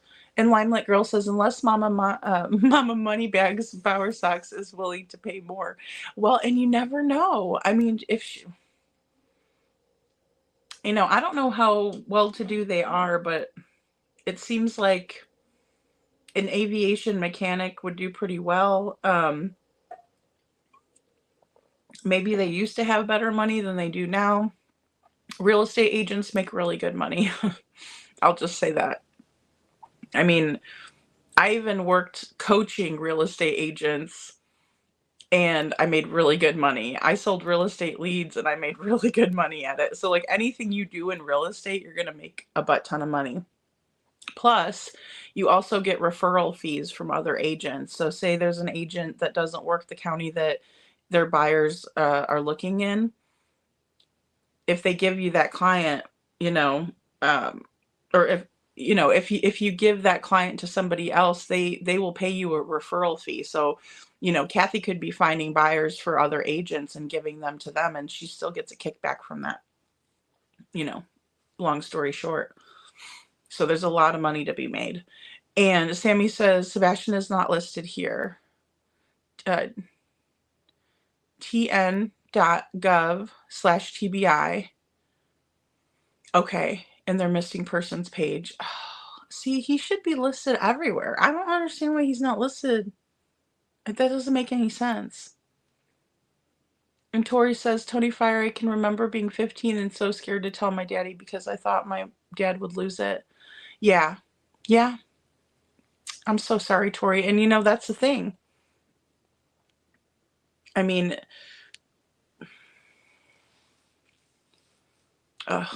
it's just horrible to think about. And, and as sweet and innocent as kids can be, and I'm not saying kids aren't ornery, you know what I mean? Don't get me wrong. They're trying to protect the situation. They're trying to protect their family, even the ones that are doing them harm. That's kind of a tall tale sign of parental alienation, is when a child is, hell-bent and pissed off at their parents, because even kids that are severely abused are still love their parents. It's sick. And Barbara Rose says, I wish we could find out if KK is still drawing a check on Sebastian. Yeah, I know that she was asked that, or that was brought up, and I'm pretty sure that was the reason that they went on to, that the impromptu Smiley interview happened, to the best of my recollection.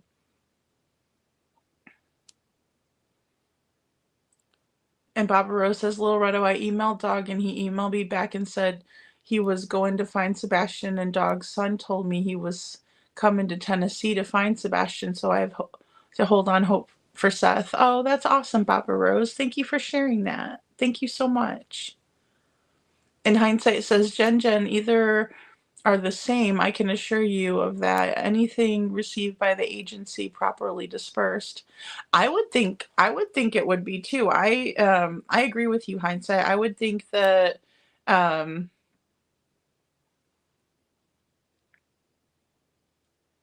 well, I don't know. I guess maybe I just second guess myself. I don't know. I don't know if, like, I guess I'm thinking of it like this. If Sumner County, like, say I called, say I had a tip, right? I'm just gonna give an example. Say I had a tip and I call Sheriff Craddock and I say, "Hey Craddock, I got a tip for you about Sebastian Rogers' case," and I tell him the tip. He's not gonna share that with the FBI, is he? Because it's his jurisdiction. See, that's where I get confused. Is because I know it's still under his jurisdiction. He hasn't given it up. It's like vampires, right? They have to be invited. So FBI,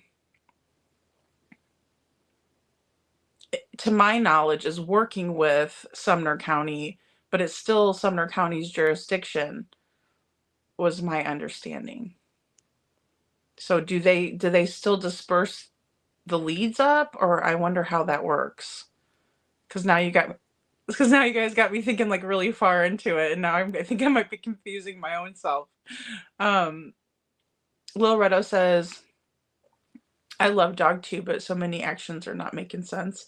I mean, I would love, you know what I want to see, and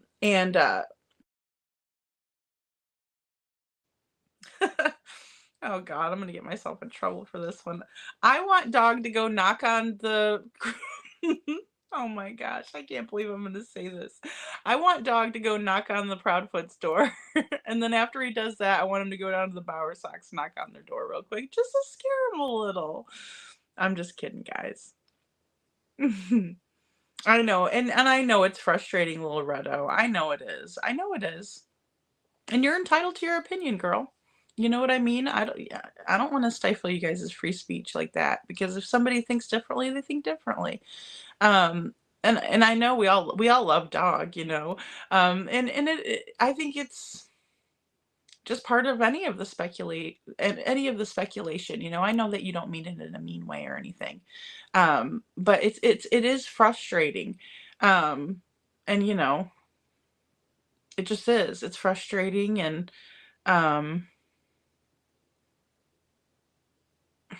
yeah.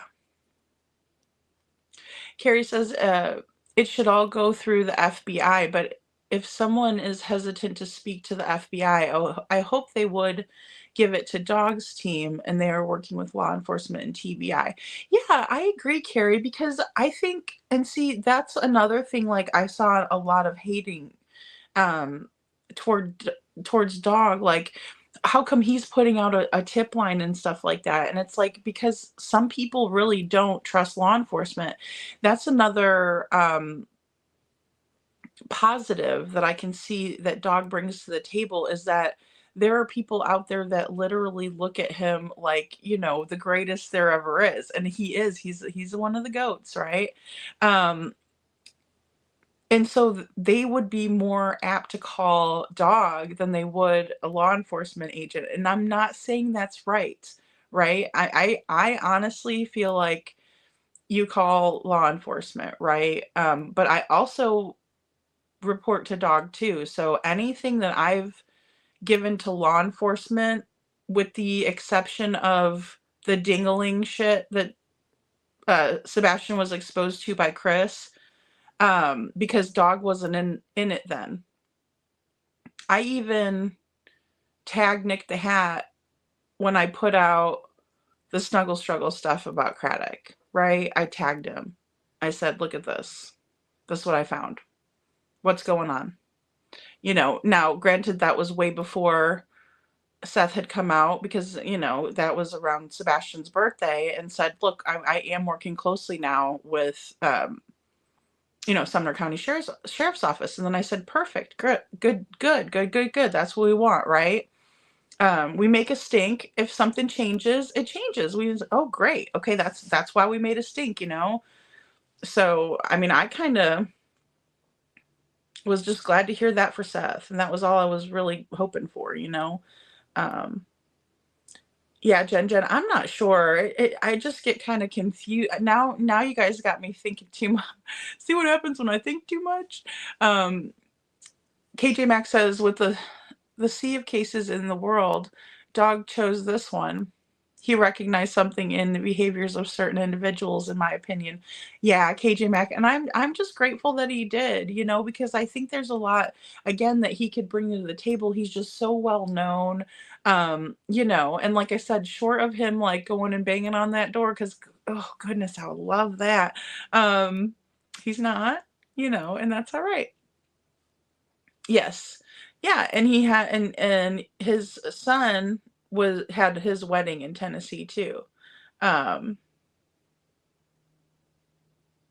no, you're fine, hindsight. No, you're totally fine. I just started overthinking it. Like, if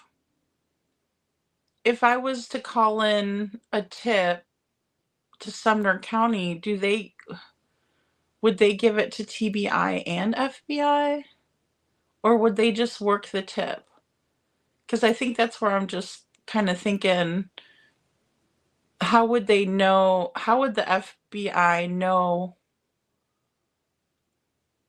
And like I said, maybe I'm just overthinking it. That's the tip that cracked the case to give the reward. But I understand that, like, Sumner County, now I'm thinking about it again, Sumner County did release this, the newest, well, this isn't the newest one, they changed it again, right? And said that Sebastian was last seen on the 26th. But when this flyer came out at the 6-month mark, Sumner County, you know, mentioned it and put the reward, the 50,000 out. So I don't know. That's interesting. It's.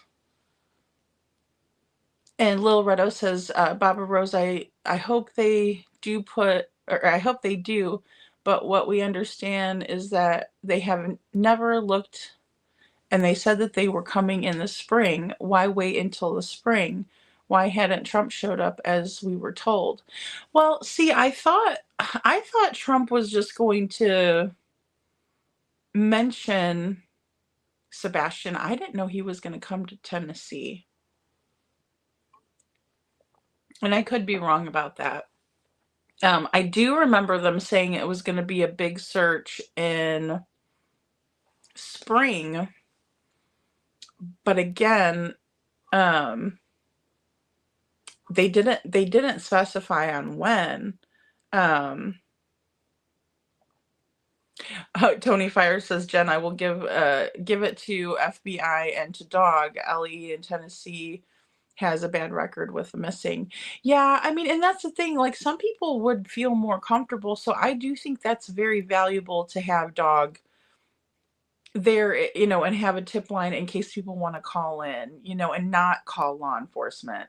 And I know that sounds kind of bad, you know, but there's a lot of people that don't trust law enforcement, let's be honest, you know, so it's just, you know, kind of a preference, I think. But if there wasn't any type of alternative, that could be bad, you know, because maybe people not call law enforcement because they don't trust them, you know.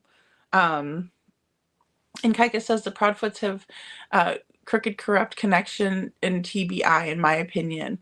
That's why Chris is so forceful, saying make sure all tips all the time all go to TBI. I can see that. I could see that. That is very fishy when he does stuff like that. When he says only to this person, or yeah, it's almost like they're kind of trying to keep it under control.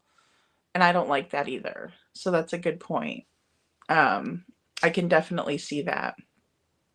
And Carrie Star says, Lil Redo, I hope him sending in the new FBI director to Tennessee was a result of this case getting them work closer with the FBI on these cases. I hope so too, Carrie. That's a great point. And Baba Rose says Little Redo Cash Patel did come to the FBI in Nashville. I hope that is what he is there for. Oh, that's right. Thank you, Baba Rose, for reminding me. Thank you, because we did talk about that earlier. Thank you very much. Jen agrees with Tony Fire. And Detroit Rock City says John Walsh's commercial for Omega is on right now. Too funny. Oh. And Celine Howard says, the friend you're asking about, CB friend, a lawyer, Patty Garner. Thank you, Patty. I knew it was Patricia Garner. Thank you. That's it. Thanks, Celine, so much. And Kaika says TBI and CPS everywhere and everything. Yeah. It's just weird that they have to have all the records unredacted, in my opinion, allegedly. KJ Mack says, Chris is innocent, Paige. Yeah, odd when he hasn't been charged with anything yet. Planning for future, perhaps? I know, isn't that weird? And if you go look at it, it is really strange. Like, even whoever it is not right. Is not right. Like, not right as in not, right, wrong, and then just not right. In my opinion, it's pretty weird. I personally don't think it is him. I think it might be a friend of his or somebody, or, I don't know. Could be Mama Socks. No, I'm just kidding. I don't think it's her. Loretto says, we do not know why Cash Patel came to Tennessee. We will never know why he went to Tennessee. I mean, he might have been there for that. I don't know. I only heard about Cash Patel coming to Tennessee today. I didn't know he was in Tennessee.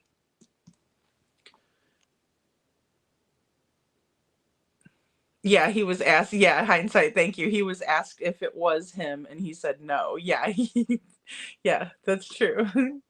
In my opinion. And Cinderella says, Google says CB is only an office manager. Yeah, Cinderella, we talked about that. What was it, like maybe a couple weeks ago, that Kathy had moved into the office, which I will say, it's not that uncommon. You're not going to make as much money in the office. That's how I started in real estate, was in the office. So it's weird that she would go backwards, in my opinion. Now, sometimes when people retire, they'll do stuff like that. Some real estate offices will do a deal where people will alternate working the phones, but that's to catch leads. You know what I mean? So yeah. Because office manager, unless you're on a very generous team, and unless you're wearing many hats, office managers don't make anywhere near as much money as the realtors do. Even, I don't know. In my opinion, in my experience, it's odd. It's odd to me.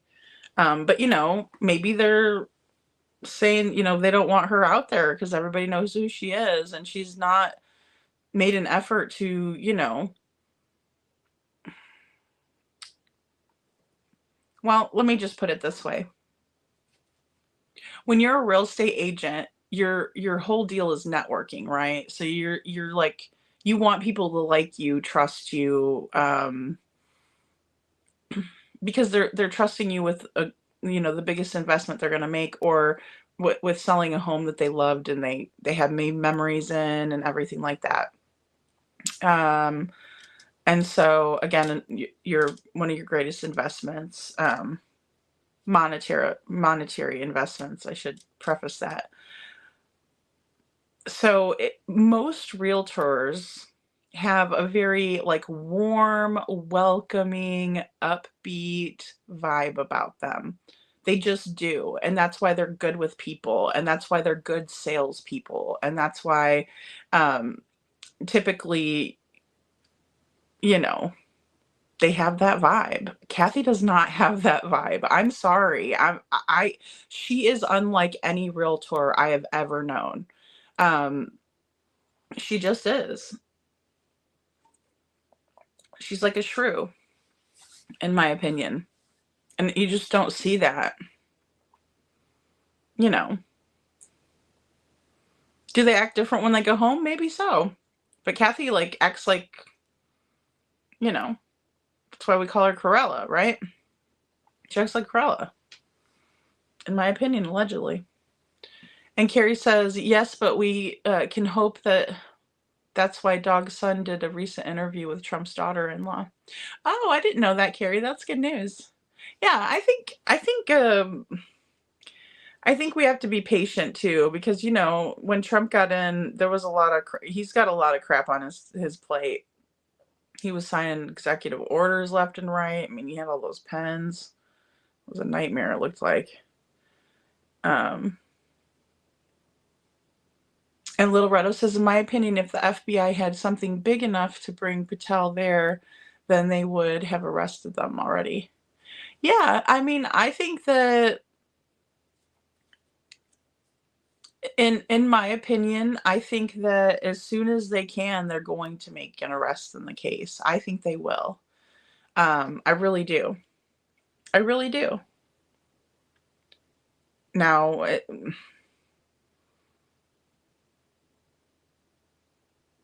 I mean,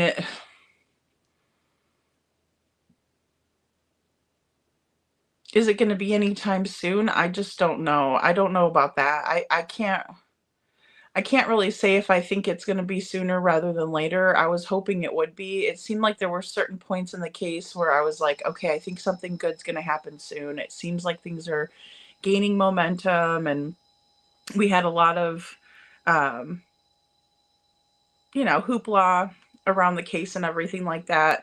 Then it kind of like tapered off, and then we see it again. The Texas Roadhouse video coming out, that really breathed life into the case, in my opinion. I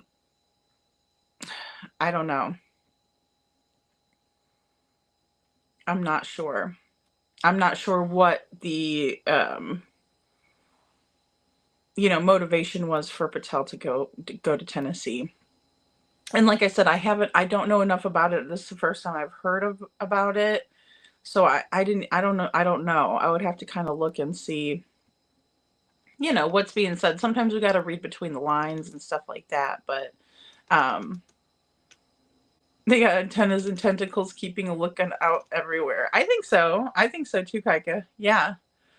And Carrie says, we have to keep the faith. A lot of times the lack of agency mingling needs worked on, so they may be building that bridge. And, you know, that's a good point, Carrie. That is a really good point. I'm hoping that that's what it is. You know, and I try to stay positive. I do understand that it's important to kind of be a realist in a situation like this, and kind of also keep it objective and not so much, you know, emotions can kind of cloud judgment in a way. I'm kind of more of a believer that, you know, the emotions can help with, you know, being compassionate and things like that too, though. So I sure hope so. And hindsight says God is the only one who knows the truth. That's right. We can only have faith and hope and pray. That's right. Hindsight. And, you know, he also has a plan. And so we don't know what that plan is. And I agree with that 100%. So, you know, that's where that faith comes in, the hope and the prayer. You know, I agree with that. So thank you so much for your comment. You know, and my biggest problem, and I told you guys, and I have a talk that I'm planning to talk with you guys about. Patience is hard for me. I am very impatient. Very. Like, to where I have to work on it all the time. And I do ask God to help me with that, because I know it's like we know these things, right? God's got a plan. Okay, it's out of our hands. Keep the faith. But then again, I have to say, God, can you help me with that patience thing? Because I'm having a hard time with it right now. And you know me, I don't have good patience, so it's important. And it's important not to let how long it's been put us in a negative headspace, right? Because it's like, when you're teetering on it, right? It's like you can go this way all the way negative, or you can go over to the positive, right? But if you're just teetering here, it's very, very easy for you to just fall off and go all the way down, right? But it's just as easy for us to go over here and go positive again. So, when you're neutral, try to go over to positive, not negative, I guess is what I'm trying to say. Um, and it's better for our mental health too, I think. Don't get me wrong. I don't like it when, I don't like it when, say for example, you have like the worst day ever, right? And you're walking, home from the bus. This happened to me before. And you're walking home from the bus, and all of a sudden, somebody decides that they're gonna splash you with a big ass puddle, right? And you're like, thanks a lot. I really had a great day today, and now I get splashed with a puddle, right? And that happens. You could either, because you're neutral at that point, right? You're trying to just get home, trying to have a good day, but then, that happens. It's so easy for you to drop off into the negative and be like, this whole world sucks and I hate people and these, blah, blah, blah, blah, beep, beep, expletive, right? But it's also very easy for you to just take a step back and laugh and be like, well, at least I was on my way home instead of on my way to something else, right? And so it's just important to keep that headspace. It really is, because once you get into that negative zone, um, in my opinion, it's just bad territory to be in. In hindsight, or excuse me, Crafting in True Crime says, hindsight, do you remember last week there was a photo of the FBI being in Tennessee? I saw a post today under Forbes News, and I think that it said FBI assisted in busting a T ring in Tennessee. Oh, cool. I didn't know about that, Crafting. That's cool. Good deal.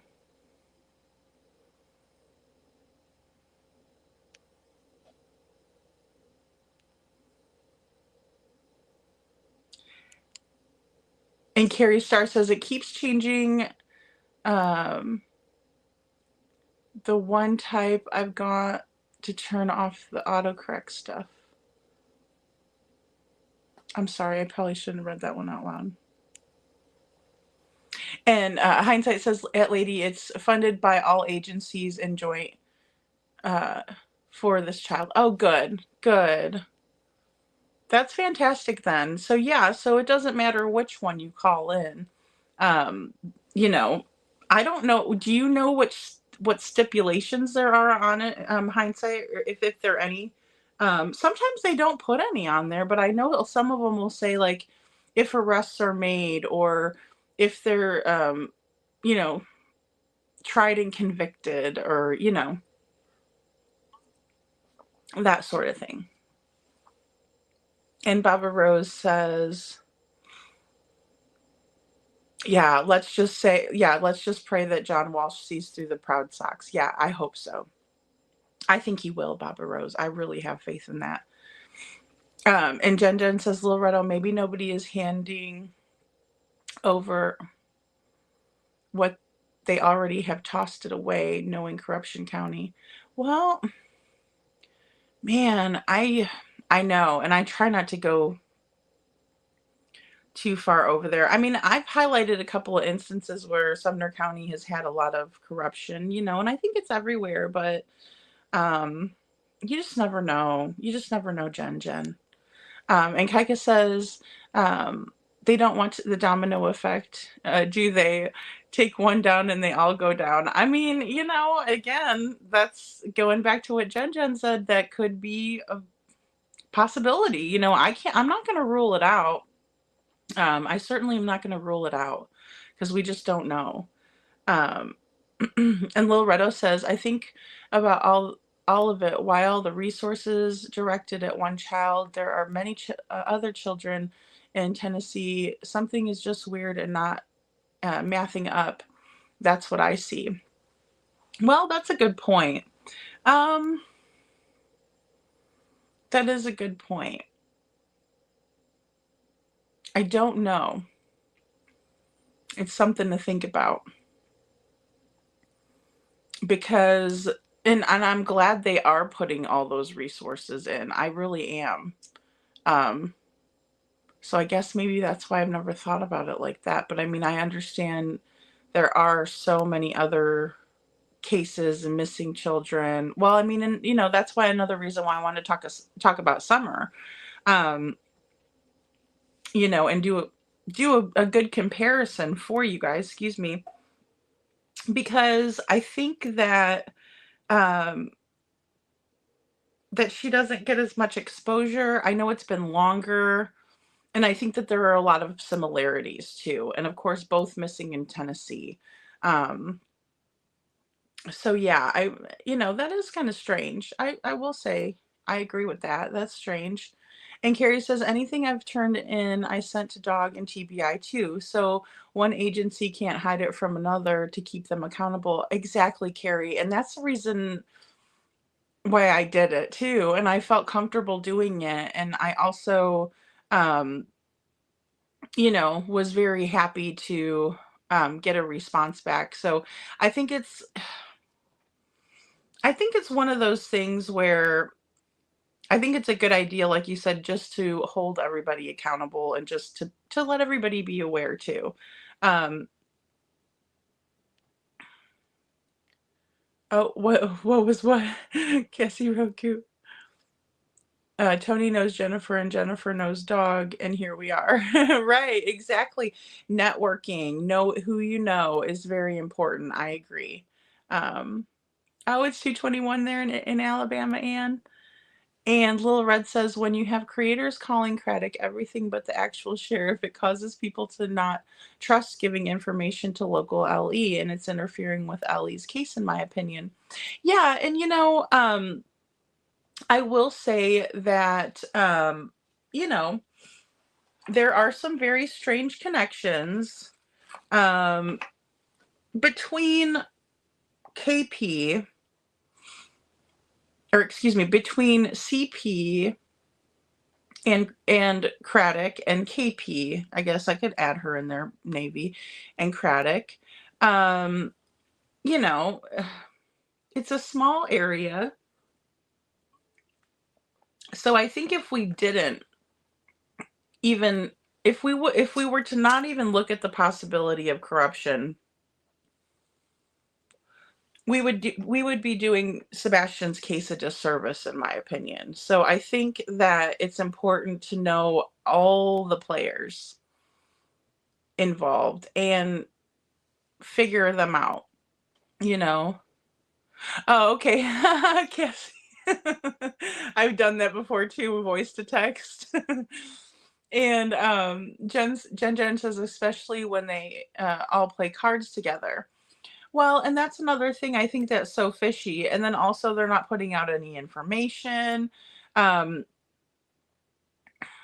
I felt during the case that Craddock wasn't, that he was putting his ego before Sebastian. I felt like that. And I'm not afraid to admit that, it's crossed my mind. Because I wish he would just give it over to the FBI. They've had it a year. No, according to Craddock, they have no evidence. That's his words, not mine. But he's saying that. I don't believe that. But he's saying that. So I think the distrust in a way came from him, and the lack of telling the public what's going on. We the people want to know what's going on. We just do. And on the flip side of that, I understand that there needs to be a level of confidentiality in order to maintain the integrity of the case and of the investigation. And so, I can definitely look at it from both points of view. Um, and KJ Maxx says hindsight 2002. I'd imagine he didn't, but I guess that there are only a handful of people willing to go out on a limb for him. So likely it's on his behalf. He does lie, as we have seen. Yeah, I agree, KJ Mack. That's really well said. And Lil Redo says, so because Tony knows Jennifer, that's how Dog got here. Possibly. That's possible. I also know a lot of people were calling on Dog to help. Because I was like, well, why would a bounty hunter look for a missing kid? And then I realized, okay, well, they do look for missing kids, So, and I remember people asking John Walsh and Dog the Bounty Hunter to join Gabby Petito's family in finding answers and help out there. So, the public, we have power. Our voices all together, when we stand together, oh my gosh, can we make a difference? When we're divided, we can't make that much of a difference, right? Because especially when we have opposition. So I never want to underestimate the power of us coming together for a common goal and achieving it. And hindsight 2002 says, lady on the flyer, there's a statement included. ASV, the FBI has offered up a $50,000 as part of the reward. Oh, thank you very much. Thank you, hindsight. And Robini, good to see you, Robini. She says, well, Craddock got sheriff because he was unopposed. Exactly. Thank you. That's a great point. I forgot about that one. But yeah, totally. And I will piggyback on that before I read the rest of Robini. And I'm going to tell you, we all know, we're all aware of the cold, hard fact, right? That the police can lie their little patoots off. But we're not allowed to lie to them, but they can lie their patoots off to us. Because the end justifies the means. And that's just part of it. And so there is a very innate, when people realize that, right? Because not everybody knows that. You kind of learn it as we go. There's an innate distrust in the police when we know that they could possibly lie to us. But again, Robini says, well, Craddock got sheriff because he was unopposed. His snuggle struggle comment put me off, and he never addressed it either. He doesn't even come out and update the public just to say there are no updates. And I was pissed at him about that too, Robini. I can't lie. I was like, really? You can't come out at 6 months and tell us, even in a 5-minute, press conference, you can't tell us that there's no updates, but there's a $50,000 reward by the FBI. In my opinion, he doesn't like to answer questions. That is very suspicious. It just is. And and we're just the general public. You know what I mean? We don't know the ins and outs and what he's thinking or what his strategy is or anything. So to us, it's going to leave a blank. And I've talked about this before, the way that our brains are wired, the way that most of us think is that if we don't know what's in the blank, our minds will automatically finish it off. It's just like if I say the sky is blank. Most people will say blue. Some people might say gray. Some people might say sunny. Some people might say rainy. You know what I mean?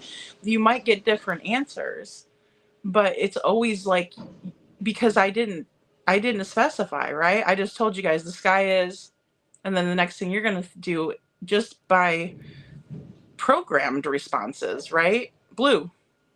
That's what we're doing here. And that has to be understood as well, in my opinion. And Robini says, but hey, here's the case info and numbers. You reach You could reach us. Oh, and by the way, here's the picture, right? And also, they didn't give us a description of the vehicle, and they should have done that by now. I think even if they didn't do it at the beginning, they need to tell us. Give us a vehicle description if you have one. That's just assuming they have one, in my opinion. And hindsight says, lady, this has been an ongoing misconception, which is cleared up months ago due to this rumor about the reward, hindsight. And Carrie says, the way LE treated Seth in the beginning turned off a lot of people, I think. So having extra ways of getting tips is good. I send tips to all the places just to make sure everyone has it. Yeah, Carrie, exactly. Well, and another thing too, I just can't not say it.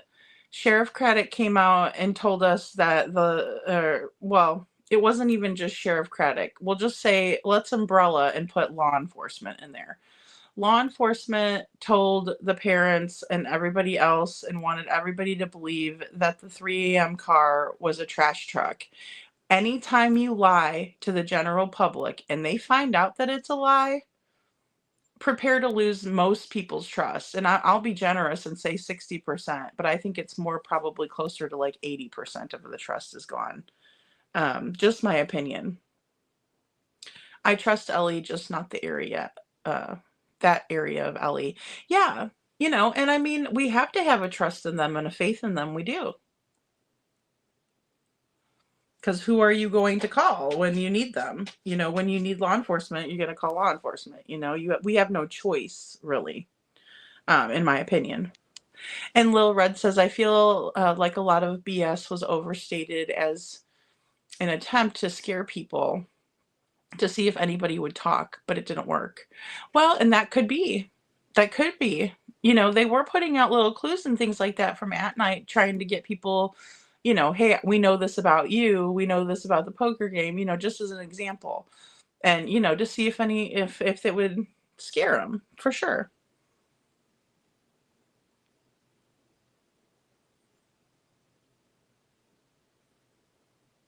And KJ Max says, Rob Beanie, the snuggle struggle comment is disturbing coming from someone responsible for investigating these types of cases. Huge minimization. I agree. And that was the biggest problem that I had with it. Because I can recognize that he did that a long time ago. I could recognize that he was younger and more immature. We all do stupid stuff when we're young and immature. There's things that we all do, or say that we regret. There's not one single human on this planet that can claim that unless you're, a narcissist and your ego won't allow for it. But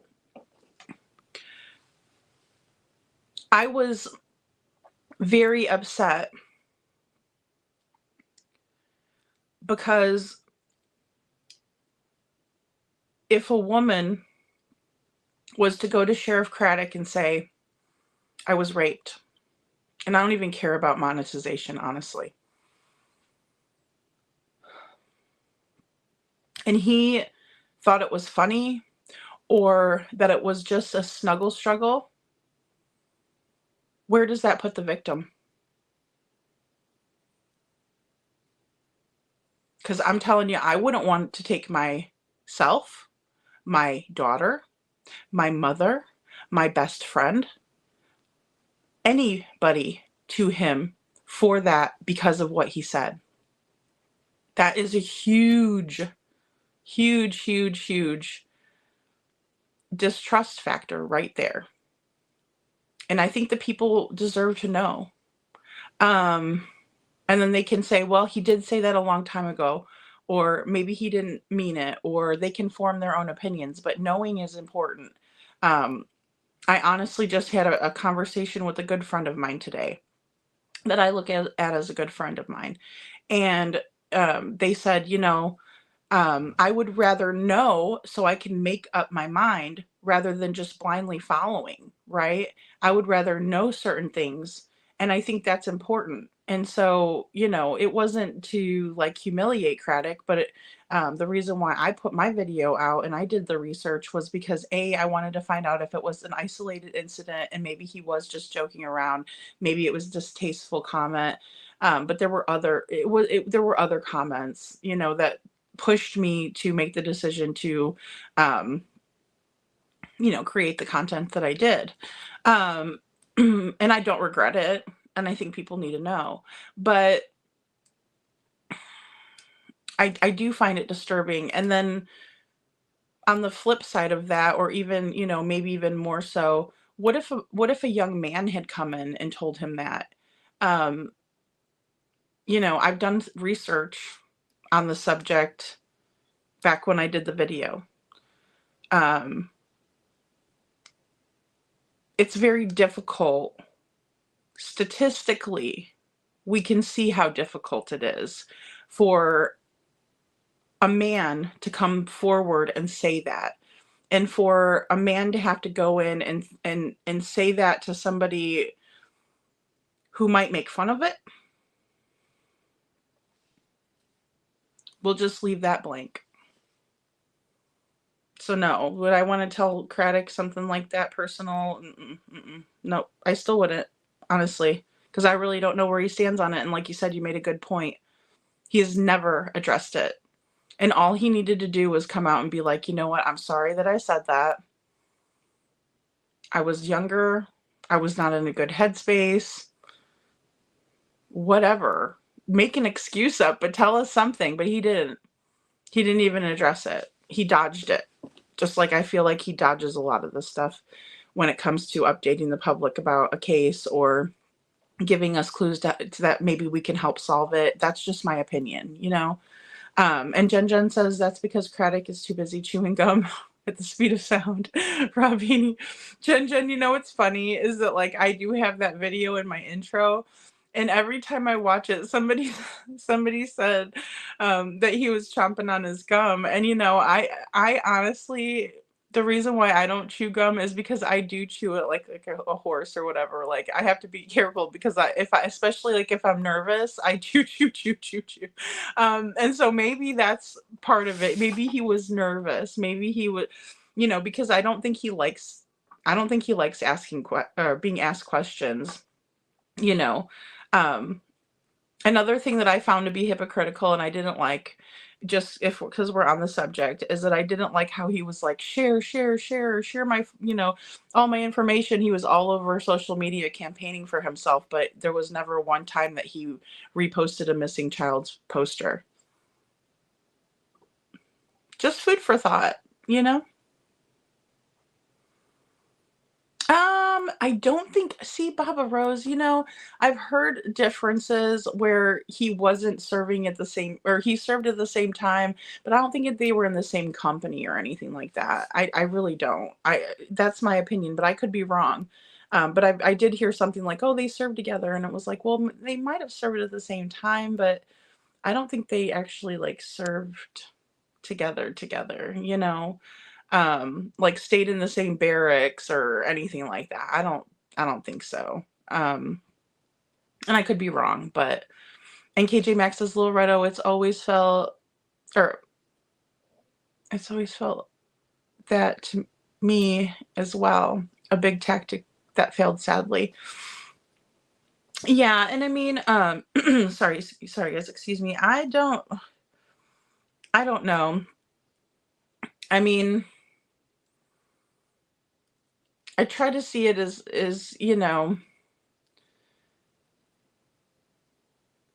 it could have kind of stirred things up a little bit, but I wish it would have been a more positive outcome. I'll just say it that way. And Robini says they turned Seth's house upside down and knew he was on camera at work. The thin blue line, and didn't do that to the Proud Sox home. That has always been very curious to me as well, Robini. Really curious, Yep, and Tory Banks says, and CP was always talking about the evidence. I agree. He always did. The lack of evidence. Oh, nothing. Poof, gone. He's going to be studied and all that. Yeah. Carrie Starr says, yes, they were both in the Navy. Yeah, all three. And as a matter of fact, according to Sheriff Craddock's Facebook page, he's still active in the Navy too, Navy Reserve. And Crafting and True Crime says, I heard Cash Patel came to bust the T ring in Tennessee. Yeah, and it really could have been that too. And you never know, like, we don't know what happened, so maybe there would be something that came of that even. I mean, Nice to see her mummy would have made a page, Kaika. I just saw it, Crafting and True Crime says, I just saw it here on YouTube today on Forbes News. Okay, I'll have to look at Forbes. I was going to go searching I was just going to put Cash Patel in Tennessee and see what popped in. We need and want facts. Exactly, Forrest. I agree. And Robini says, and CP spouting off LE officers' names as threats like they're in his pocket doesn't help the trust factor either. I agree. It just doesn't. It doesn't. And I think, like I said, there was a level of unconscious bias in the beginning, which didn't help, my trust level at all. But I do try to move forward from things like that too, because we do have to be somewhat comfortable with the status quo. That doesn't mean that we can't talk about these issues still. That's why, we've been talking about it here, but I do think that we have to kind of resign ourselves to the fact that Sheriff Craddock may never give this case up. He just may never do it fully to the FBI. I'm praying that he puts his ego aside. I do, because I believe that's part of it. And if he can do that, maybe he can have a little bit more clarity in what direction that the case should be going in my opinion, allegedly. Just a regular YouTube person here. And Tony Fire says, CP and KP can be glad they're not in South Africa. The mobs would have toyed in front of the house and sent us, oh no, a Segoma to the house. The wild, wild Africa. Just a joke, though, Tony. Oh, man. I know. And I mean, we all want to see kind of, at this point, we're so frustrated. We would like some vigilante justice, but I know we can't do that. And Crafting and True Crime says, and TBI agent Simmons was also in the Navy, I think. Oh, I didn't know that. I didn't know that Bobby Simmons was in the Navy. I never really liked him up too much. I did want to look at Brandon Carter when that email came out. And I did. So, and I didn't have anything interesting to report back. So, and Carrie Starr says, Robini, yes, he name dropped the detective and the TBI guy all the time, threatening people with that. He did.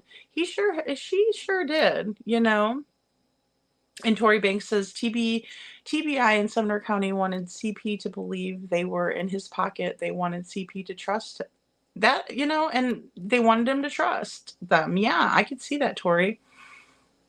That's why they drove him around and watched his demeanor. I agree with that as well. I think that Chris's perception of that was different than what the goal of the agents was, in my opinion. I think he thought, oh, I'm going on right along and I'm part of it. No, actually, they're trying to check you out, buddy. Which, I wish it would have worked. And Lil Redo says, it's not that I don't want all these people to be searching. I wish all of it was true, but the only thing we have seen is a RICO filing. That is why I felt let down. Yeah, I understand that, Lil Redo. I was trying to kind of convey the importance of the RICO last night on my live. Because, and I'm gonna do a better job of explaining it from my perspective. But in my opinion, in a nutshell,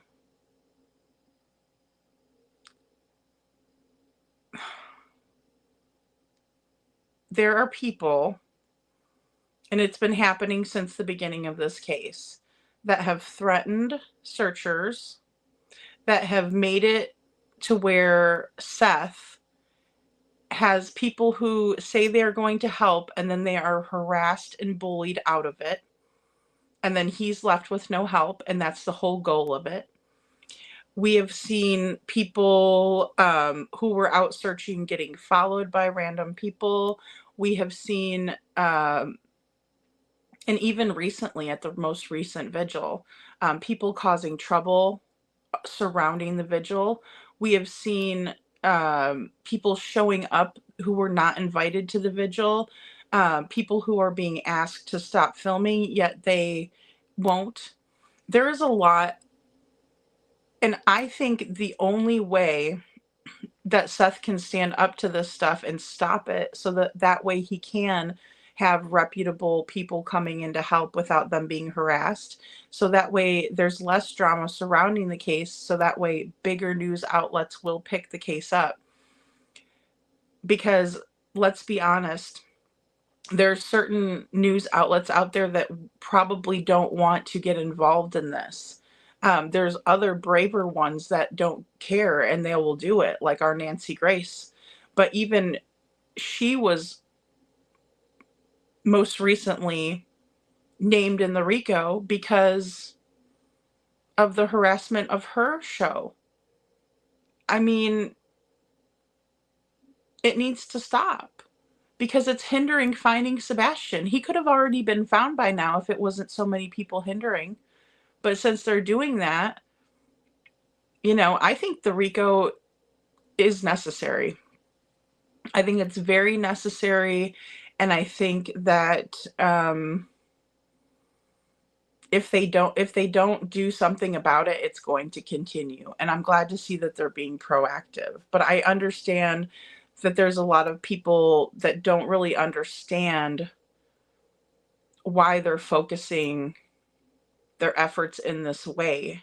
I, on the other hand, do understand that. I do. Because even as a YouTuber who doesn't even have 3,000 people, I have had hate in trying to figure out what happened to Sebastian. I've been they've tried to silence me. So if they're willing to do that to little old me, who has a baby channel, who has only been on for a year, I've witnessed them do what they've done to Seth, and they cannot get away with it. It cannot go on. In Sebastian's name. If I was Seth, you guys would hate me. You guys would hate me. You guys would hate my guts.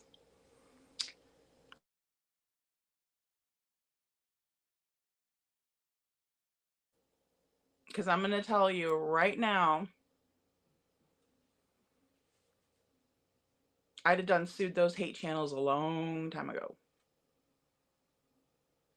So Kash Patel is one of the newly appointed Trump representatives who apparently was down. Well, I'm just going to say, Jacqueline, you read it. So he was there allegedly to, help out with a T-ring in Tennessee. So he went and visited there and was there to help take down a T-ring. And then Tony says, here the public takes matters in their own hands. Scary, but very true. Right. Like vigilante justice. Yeah. And I think there's ways of doing that, that we can raise our voices enough for it, but I know it's not the same, as what you're talking about, Forrest says, Tori B, good thoughts. And KJ Max says, Carrie Starr, wouldn't you think the name dropping would be concerning to the officers whose names were dropped as a threat? I would surely have an issue with that, using my name as a threat. Oh, absolutely. Absolutely. Um, and they might get threats a lot. Maybe that's it. But yeah, I agree. Um, Thanks, Carrie.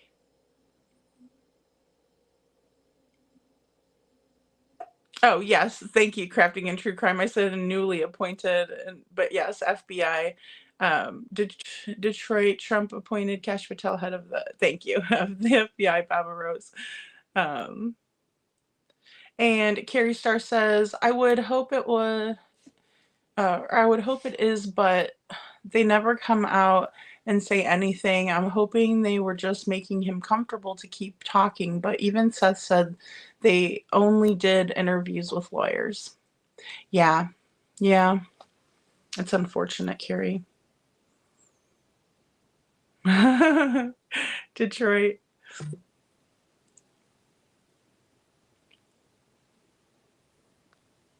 And I surely hope this is true, Tory Banks, says KJ. And oops. Robini says, I'm hoping that the RICO filing will shut down the people working behind the scenes to spread misinformation and distractions in all these cases. Amen, Robini. That is, I think, one of the major points. I really do. Tony Fire says, very soon all tests and phone GPS will come back if it lands on the correct desk. I agree. And that's part of the issue, I think. And I think people are just frustrated about it. You know what I mean? And Jen says they should already they should have already the Cody Bigsby case, in my opinion. Me too, Detroit. Kaika says, hope so. And Carrie Star says, Rob Beanie, I think the true spreaders of that info aren't even listed on there, but hopefully the creators stop spreading the false info fed to them, in my opinion. Yeah, I mean, I think there were a lot of people that weren't named that I was surprised weren't named. I think it was a lot of the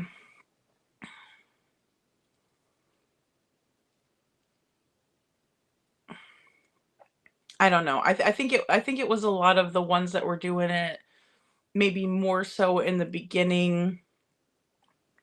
But you have people, it's like I said again, like yesterday I was telling you all, when you're trying to gather all of this information together, it's difficult to get all of it. It just is. It's very difficult to get all of it. And there's new people that are joining the shit every day.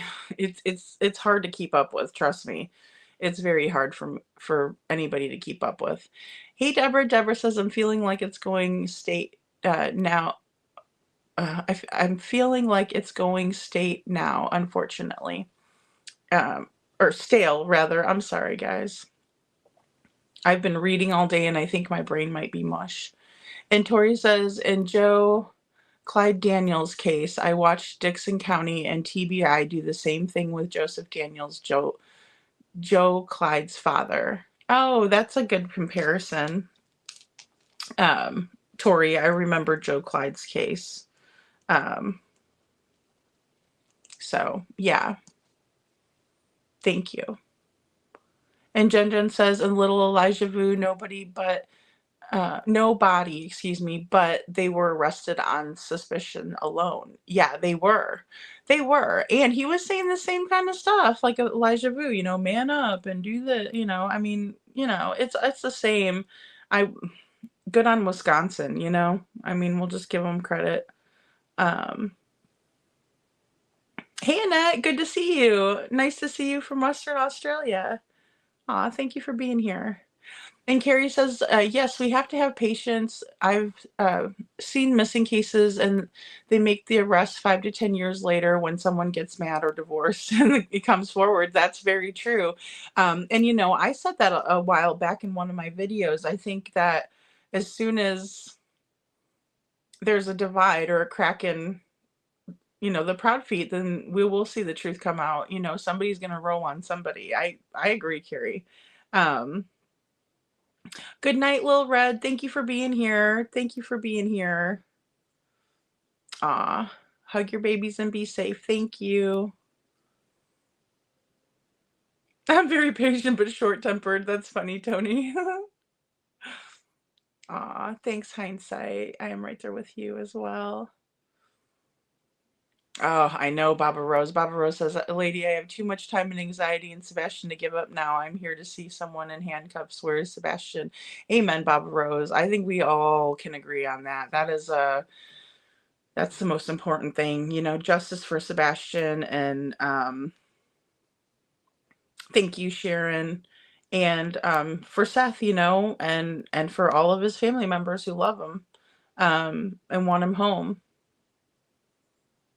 Yeah, Annette, there seems to be a lot of tragedy surrounding children in Tennessee. I agree.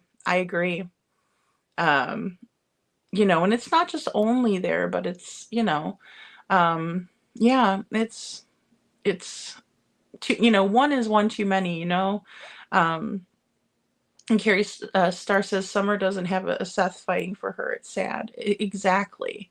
Exactly, Carrie. And that's another reason why I thought, there's so many similarities in the case, and then I need to, put that out there. I do. I needed to put that out there.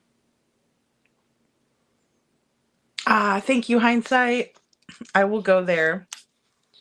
One World Media website. Thank you. That way, we could say FBI director. Thanks, Sammy. Aw. Thank you. Thanks, Detroit. Virtual hug back. All right, guys. Well, I better hop off of here too, because I do have someone who's stirring around and probably going to wake up and be loud. So I'm going to go ahead and get off of here.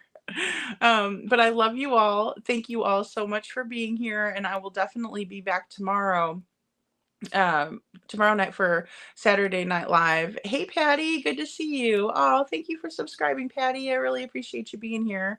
And I'll try to look into some of these things, guys, so I can have a little bit better conversation. It's just, like I said, I was trying to get through this RICO, and I think my brain is just mush. That's right. That's right, Patty. Patty says, just because you grew up in an abusive family doesn't give you the right to do the same thing. Warped brains. I agree. It doesn't give you the right, and a lot, and it also makes people that came from abusive situations look bad, right? Because many of us that come from that kind of situation, thanks, Town Chat Cafe, thank you so much. Um, many of us don't do that, sometimes I don't like the statement hurt people, because I don't always think that's true.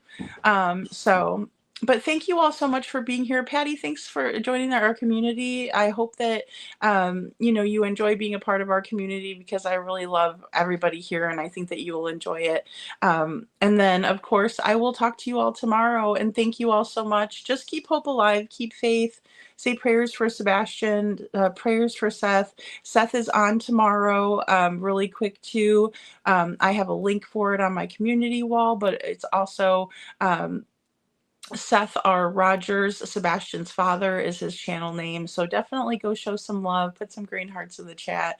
It's already set up for tomorrow night, so you can put comments in there and just send some well wishes. Thank you all so much. Stay safe. Oh, thank you, Tony. Thank you. Oh, I know, Tony. Or Town and Chat Cafe. I'm just now getting off.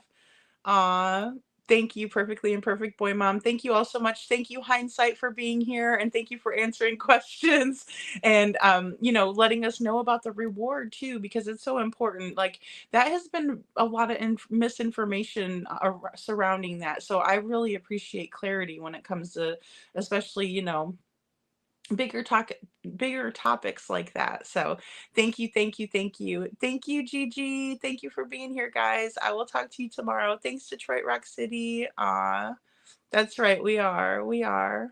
Aw.